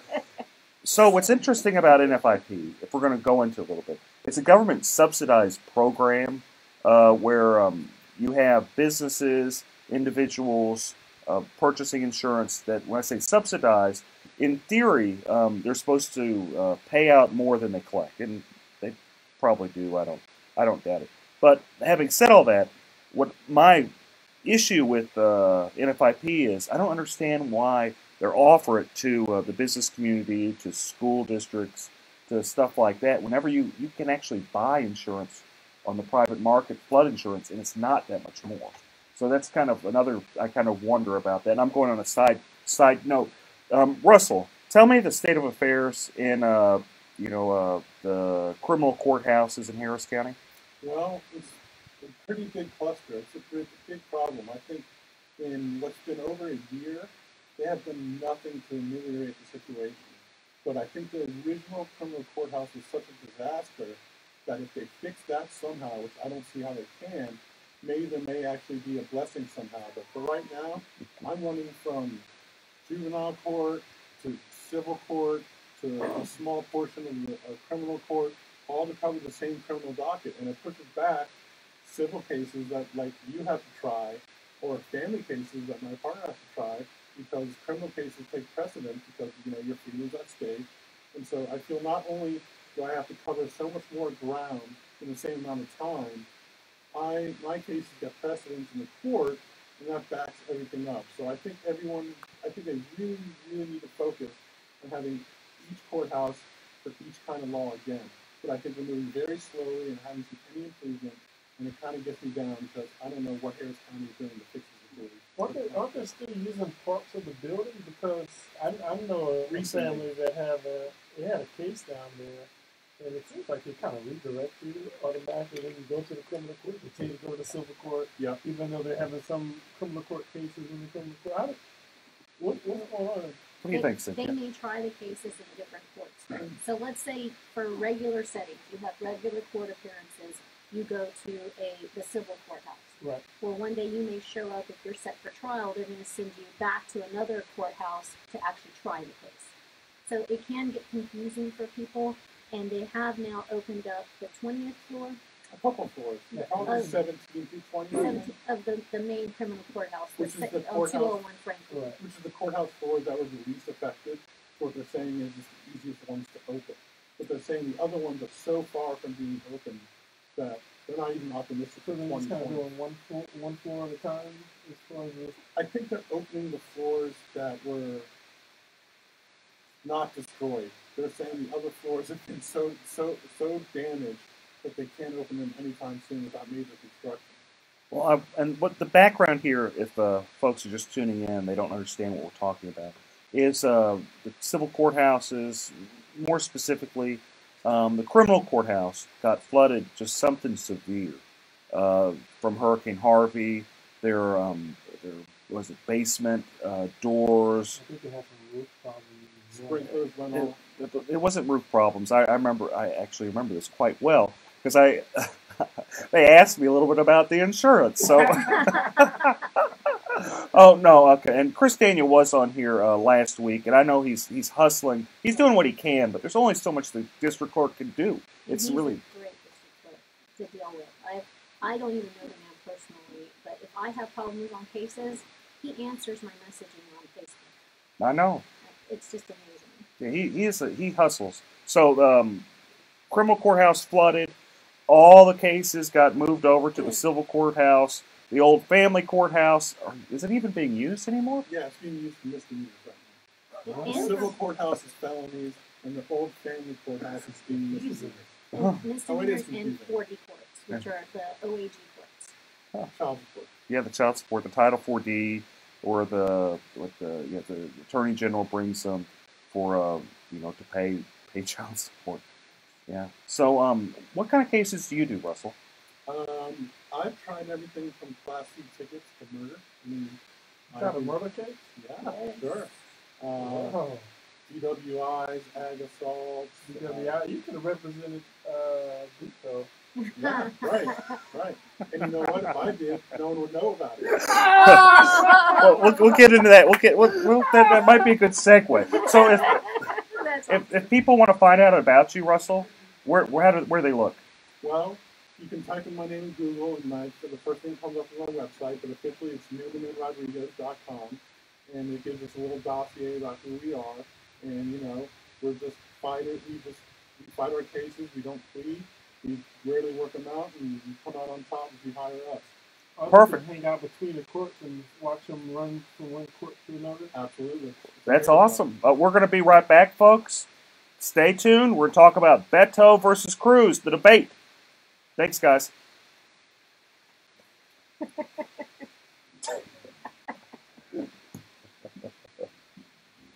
Oh, God.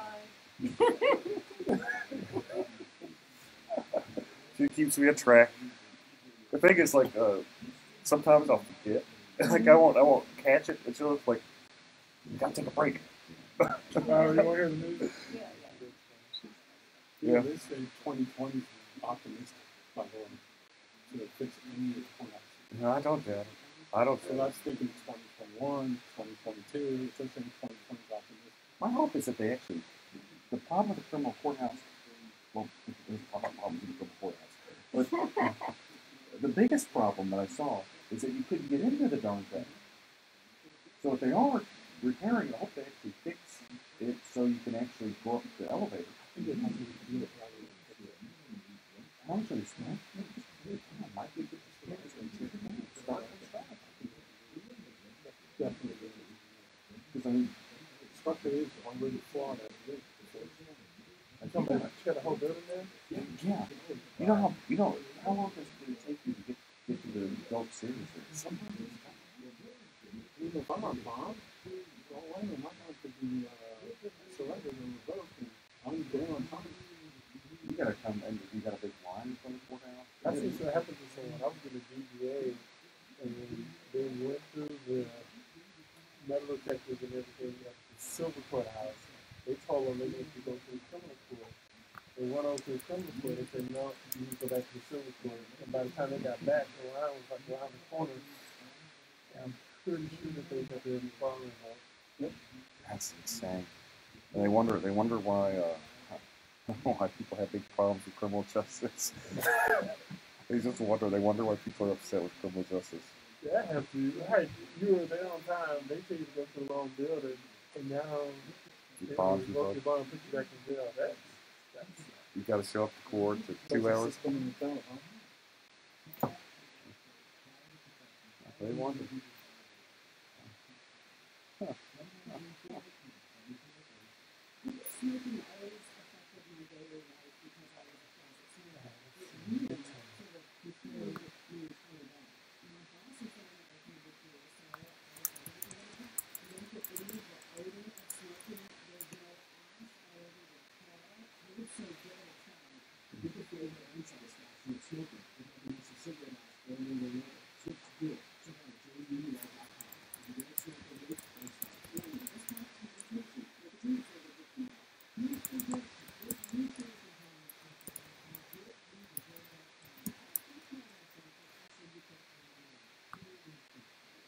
Hi, this is Eric Dick, and I think it's important that you know your rights. If your homeowner's insurance company has denied or underpaid your claim, you have the right to hire an attorney.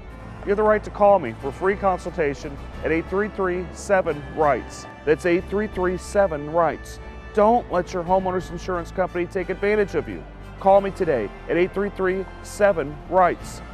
Has your homeowner's insurance claim been denied or underpaid? Call Dick Law Firm at 833-7-RIGHTS. Feeding rocks.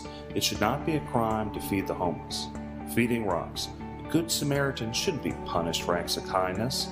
Feeding rocks. Because it's more of a crime to turn your back on a starving person. Feeding rocks. You shouldn't go to jail for sharing food.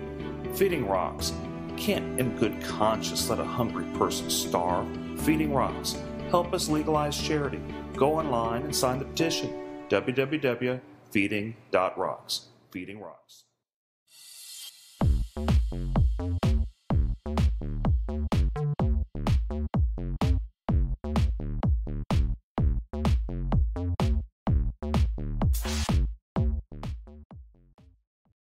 A Houston man tonight is taking on the city of Houston. He is suing, saying he has the constitutional right to feed the homeless this Thanksgiving and any other day that he chooses. Fox 26's Donnelly Keith is live at Houston City Hall with more details on this. Donnelly?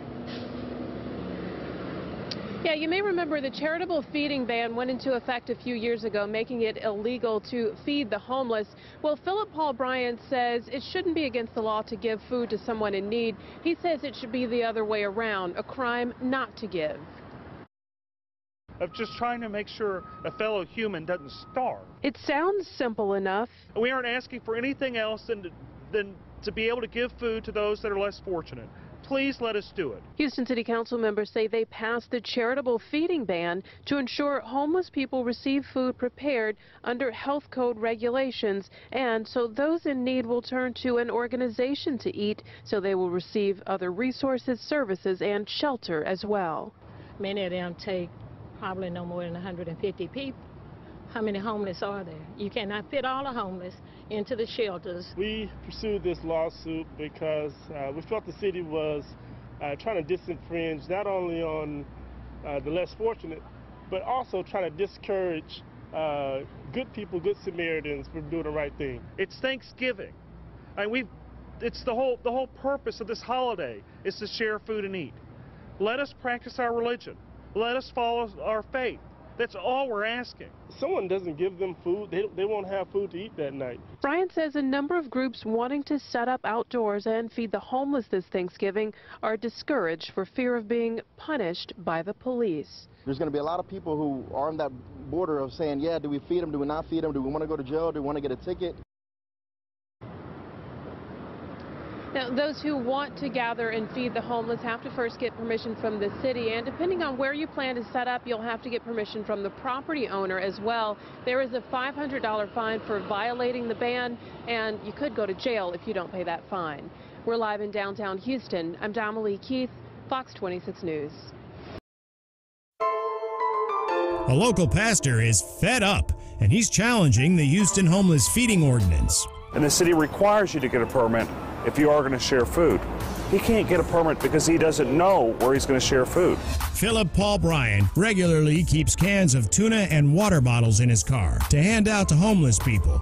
But under the current city ordinance, he's breaking the law. His attorney says Bryant does this because his faith teaches him to help the less fortunate. This law that's in place, it's a mean-spirited law. It's against, charity. It's against kindness. It's against doing the right thing. Eric Dick says they plan to fight this till the mayor and city officials overturn what some believe is a misguided ordinance.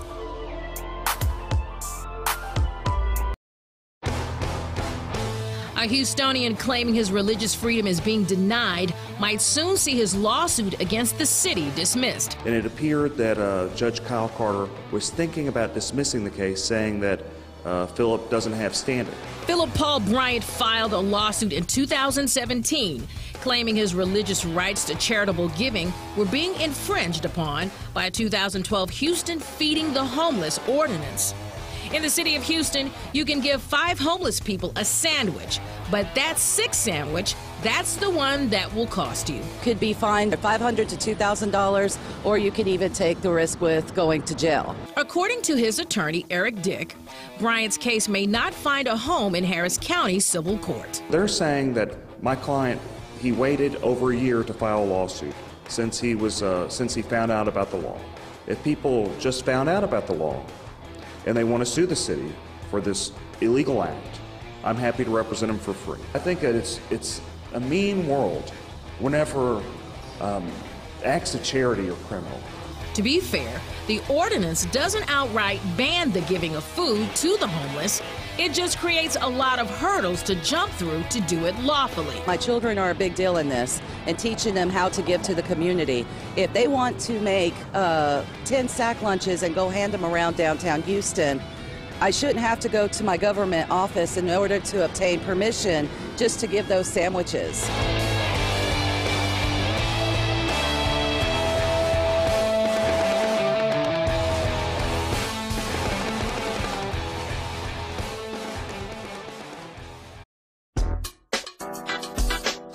Breaking the law, one meal at a time, feeding the homeless.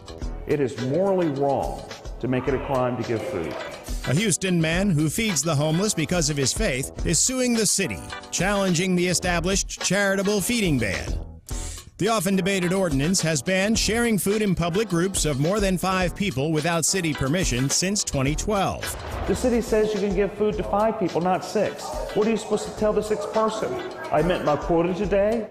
The city wants to dismiss Philip Paul Bryant's lawsuit. That's a crime? What does this world come to?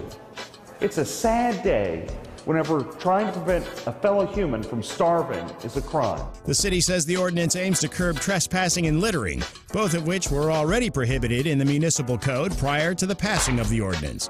While some Houstonians are in support of the lawsuit, I really hope he wins his case, and I really hope they lift those sanctions so we can be able to give more to the needy. So if you're willing to help more than 5 homeless people, you should be able to do that. some even challenge the city's support of their citizens. The city isn't going to take care of their homeless people. That's their people. Somebody got to take care of them. So why can't we take care of them? A question Houstonians will continue to ask as long as the ban remains.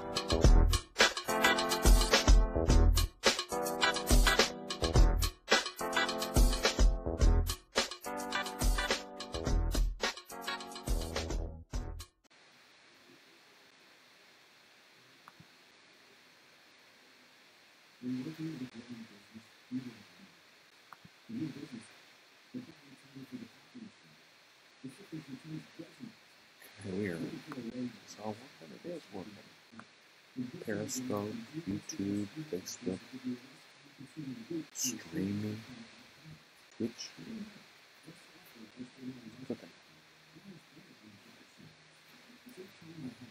How you guys on Instagram doing? Thumbs up?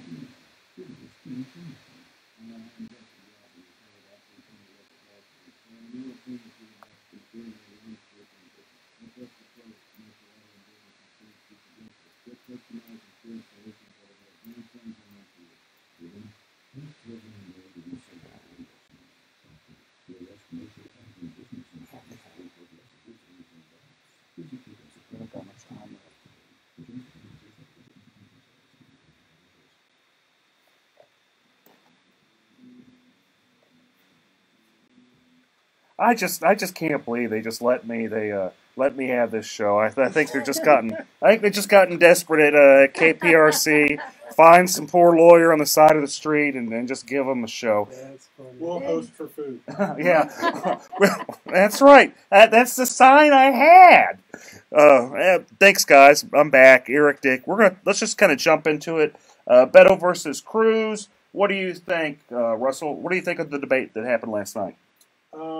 I think Beto really has a good campaign on his hands. I think there are many people that are coming to my house day after day asking me to sign for them, and there's more signs on every lawn. I keep getting text messages. Yeah, I get text messages too.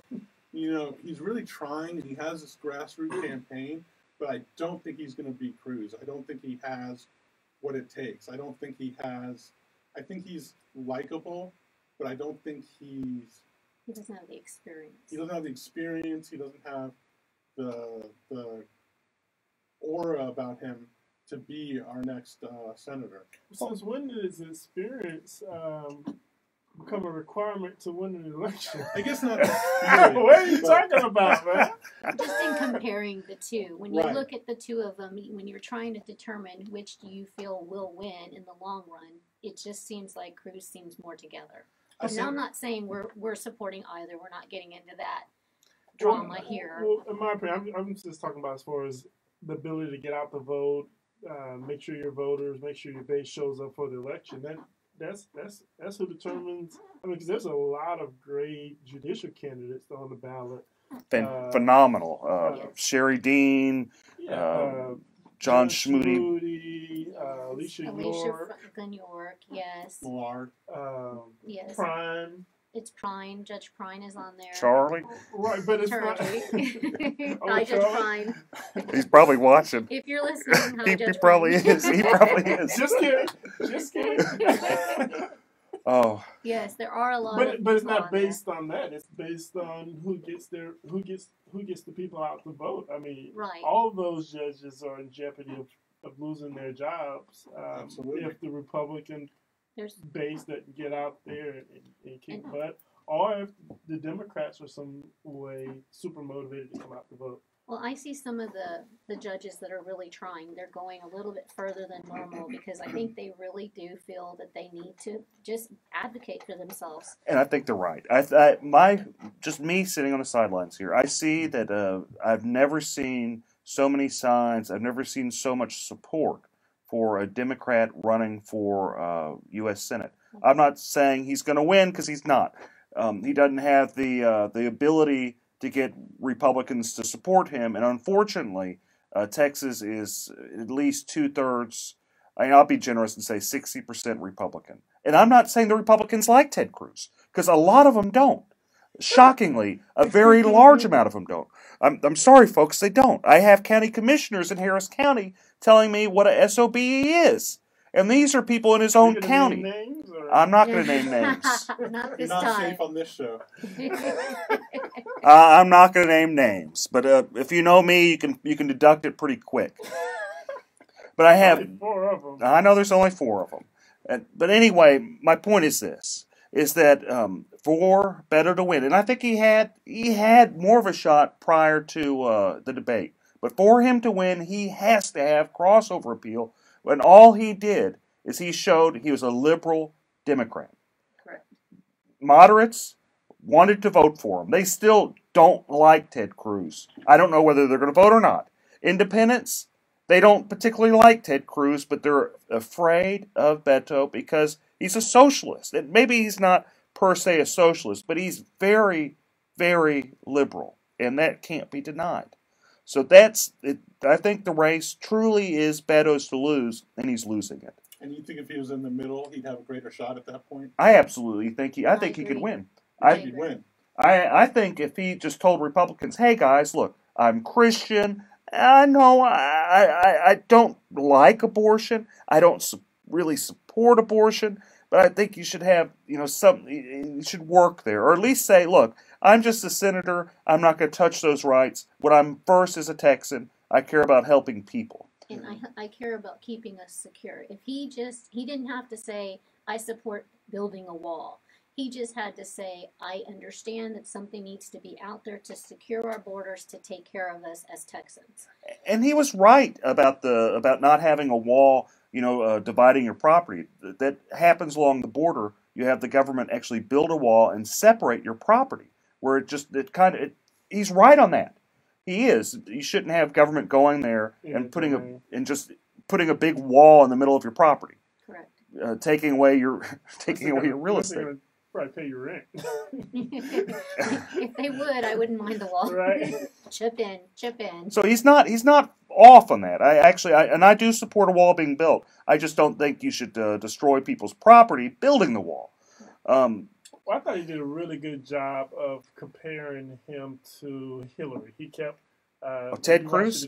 Ted Cruz. He kept saying you and Hillary, which is a really good strategy in my opinion. And he also started talking about him not being lockstep with Texas. That's not what he tried to almost make him the outsider, which I thought he did a really good job. But what Ted also did a good job is acting like a jerk.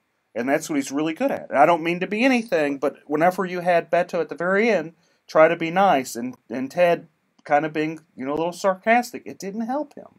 There's a reason why this race is as close as it is. There has to be a reason why. And I don't buy into a bunch of liberals pouring money into it, because that happens all the time. The reason it's so close is because Ted Cruz is not likable. Correct. And the reason he's not likable is how he treats people. And this is what I tell all the politicians I meet, all the great judges that we named before. How you treat people, how you treat the people in your court, how you treat people that you don't even expect. That plays a giant role in politics. And life. And business and everything. It resonates. It does resonate. Well, almost 4 million people did vote for Hillary Clinton, by the way. It was, a 43 to 53% Hillary versus Trump, what was it, 2 years ago. So there are a lot of Democrats in Texas who has the ability to vote for Beto. What was the end numbers with Trump and Hillary? I think Trump got about 53% to Hillary's 43%. Well, there you go. So even 4.8 million to 3.8 million. I'm going to give Beto the benefit of the doubt and say he gets the 48%. Well, and that's the thing. That's the whole point that Eric's making, is that even if he needs to do something to make himself more likable to some of the Republicans that are on the fence, or the independents, because even if he gets what Hillary got, he's not going to win. But that line was you're still talking about half of the state. So in my opinion, a large portion of where Hillary votes came from was the same area that Cruz is on. Well, what I think Eric is saying is that Cruz is vulnerable right now, and Beto could do a better job of grabbing the people that are on the fence by being more moderate, but he's not doing that. He has a shot, and he's not taking it. That's what I think. That's exactly what I'm saying. But I don't think Beto is. I think he comes off as a nice guy, as a passionate guy. Right. I disagree with him strongly on a number of issues, but I think personality only goes so far. Though he has a good personality, he'd have to at least not scare Republicans, even just people that dislike Ted Cruz, to think that even though we dislike Ted Cruz strongly, we might dislike you more. That's basically. That's it. Well, you can't underestimate speeches and likability. There was a young black fella a couple of years back who won the presidency a couple times. But he didn't win Texas. He won Harris County, and I will note. I'm not saying Beto won't win Harris County, and this is what we'll kind of maybe end on this. Is that we have some really, really great people on the Republican side running for office. And what I've heard is there's been internal polling with the Republican Party. I've even heard that Dan Patrick has some serious apprehension that the Republicans lose Harris County. Right. And if that happens, it's going to be very sad because people like Sherry Dean, and I've known her a long time, she is a very, very sweet woman. Roy Moore, too. We almost forgot about Judge Farr. Judge Farr is probably one of the most qualified family law judges on the bench. He's amazing, and he's up for re-election, and that's what's going to be difficult is if people go out there and vote straight party, which I do not advocate. Please don't do that. If you don't know anything about these family law judges, message me on Facebook. I'm happy to discuss it with you. I'm happy to tell you why I support these judges because they have experience. They do well. They do their job in such a manner that you are proud to work in Harris County. Thank you guys so much for tuning in. I'll see you next week. You guys have a great weekend. Thank you. Thanks. Sorry. That's okay. I talk way too much. Everyone, thanks for tuning in. Hope to hear from you soon. Hope to hear your comments. Thank you. Bye. Thanks a lot, everybody. We appreciate you watching.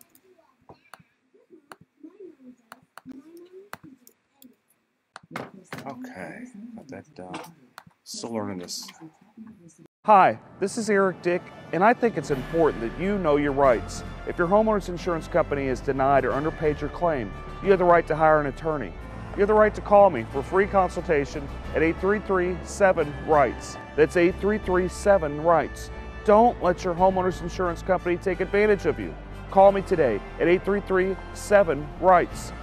Has your homeowner's insurance claim been denied or underpaid? Call Dick Law Firm at 833-7-RIGHTS. Feeding rocks. It should not be a crime to feed the homeless. Feeding rocks. A good Samaritan shouldn't be punished for acts of kindness. Feeding rocks. Because it's more of a crime to turn your back on a starving person. Feeding rocks. You shouldn't go to jail for sharing food. Feeding rocks. You can't in good conscience let a hungry person starve. Feeding rocks. Help us legalize charity. Go online and sign the petition. www.feeding.rocks. Feeding Rocks.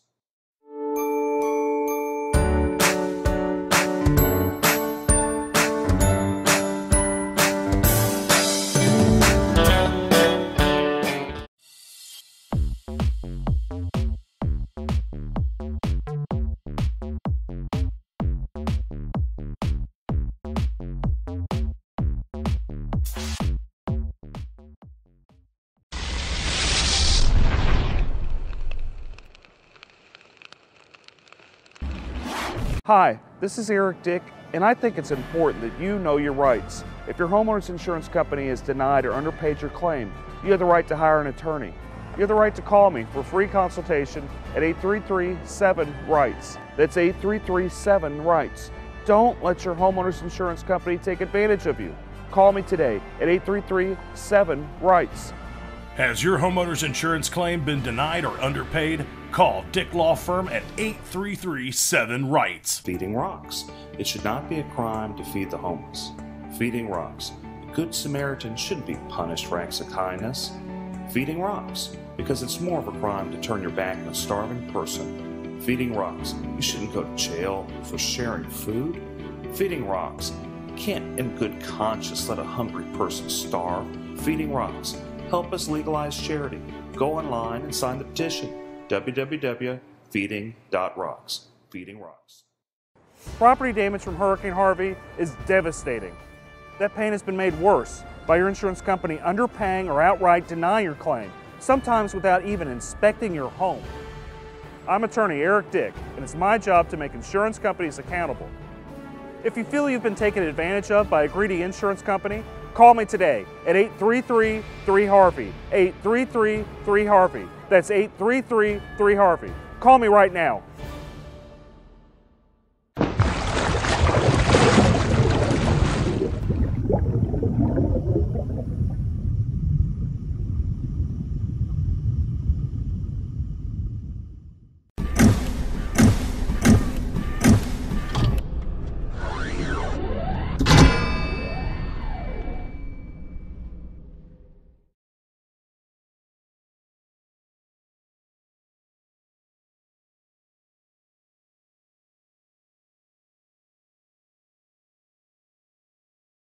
Hi, this is Eric Dick, and I think it is important you know your rights. If your homeowner's insurance company has denied or underpaid your claim, you have the right to hire an attorney.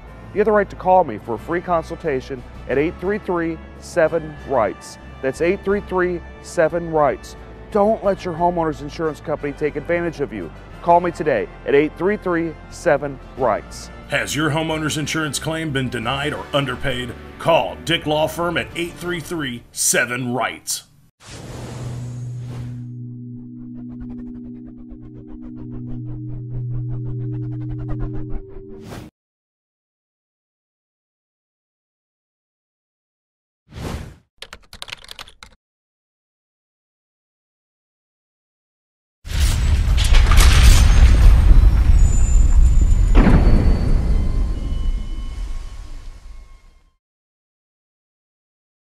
Hi, this is Eric Dick, and I think it is important you know your rights. If your homeowner's insurance company has denied or underpaid your claim, you have the right to hire an attorney.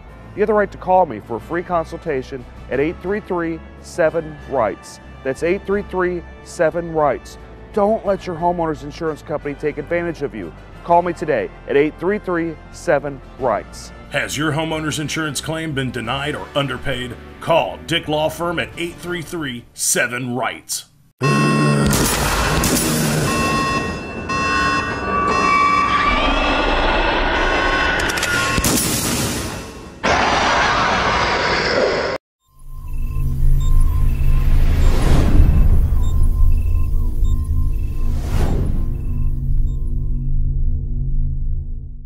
Hi, this is Eric Dick, and I think it is important you know your rights. If your homeowner's insurance company has denied or underpaid your claim, you have the right to hire an attorney.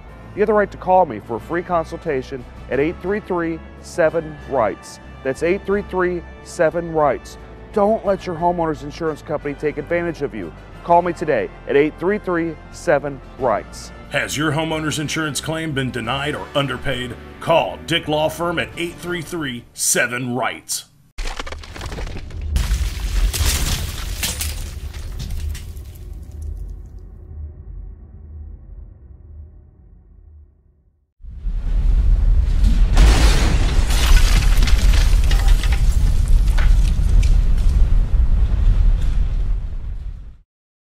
Hi, this is Eric Dick, and I think it is important you know your rights. If your homeowner's insurance company has denied or underpaid your claim, you have the right to hire an attorney. You have the right to call me for a free consultation at 833-7-RIGHTS. That's 833-7-RIGHTS. Don't let your homeowner's insurance company take advantage of you. Call me today at 833-7-RIGHTS. Has your homeowner's insurance claim been denied or underpaid? Call Dick Law Firm at 833-7-RIGHTS.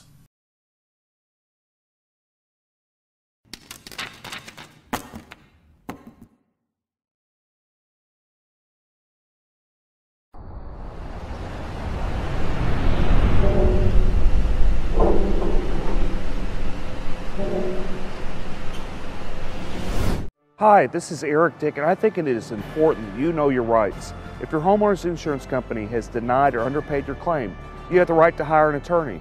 You have the right to call me for a free consultation at 833-7-RIGHTS. That's 833-7-RIGHTS. Don't let your homeowner's insurance company take advantage of you. Call me today at 833-7-RIGHTS. Has your homeowner's insurance claim been denied or underpaid? Call Dick Law Firm at 833-7-RIGHTS.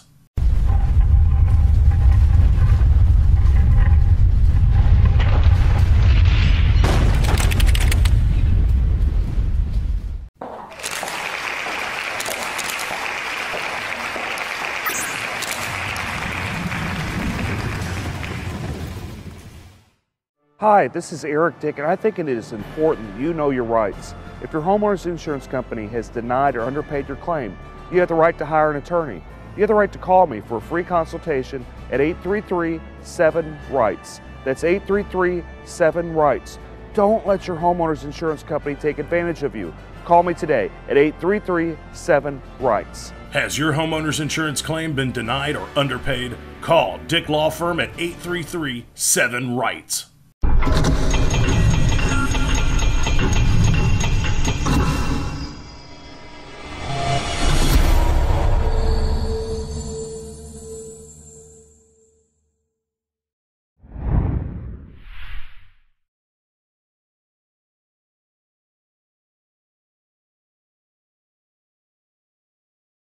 Hi, this is Eric Dick, and I think it is important that you know your rights. If your homeowner's insurance company has denied or underpaid your claim, you have the right to hire an attorney. You have the right to call me for a free consultation at 833-7-RIGHTS. That's 833-7-RIGHTS. Don't let your homeowner's insurance company take advantage of you. Call me today at 833-7-RIGHTS. Has your homeowner's insurance claim been denied or underpaid? Call Dick Law Firm at 833-7-RIGHTS.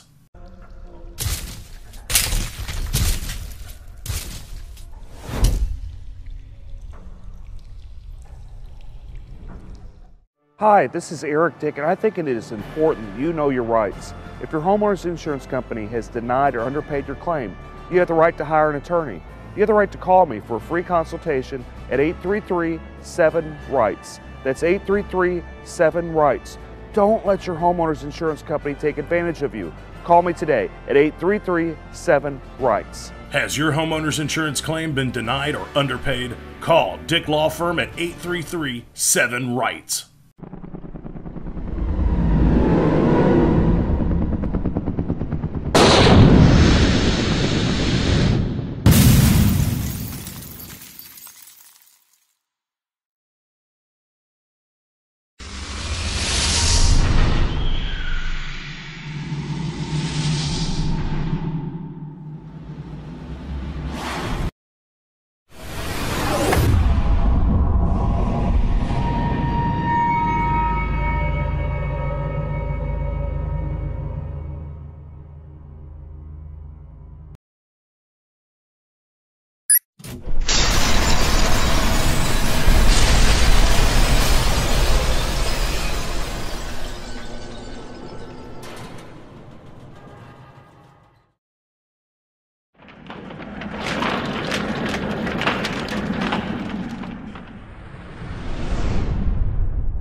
Hi, this is Eric Dick, and I think it is important that you know your rights. If your homeowner's insurance company has denied or underpaid your claim, you have the right to hire an attorney. You have the right to call me for a free consultation at 833-7-RIGHTS. That's 833-7-RIGHTS. Don't let your homeowner's insurance company take advantage of you. Call me today at 833-7-RIGHTS. Has your homeowner's insurance claim been denied or underpaid? Call Dick Law Firm at 833-7-RIGHTS.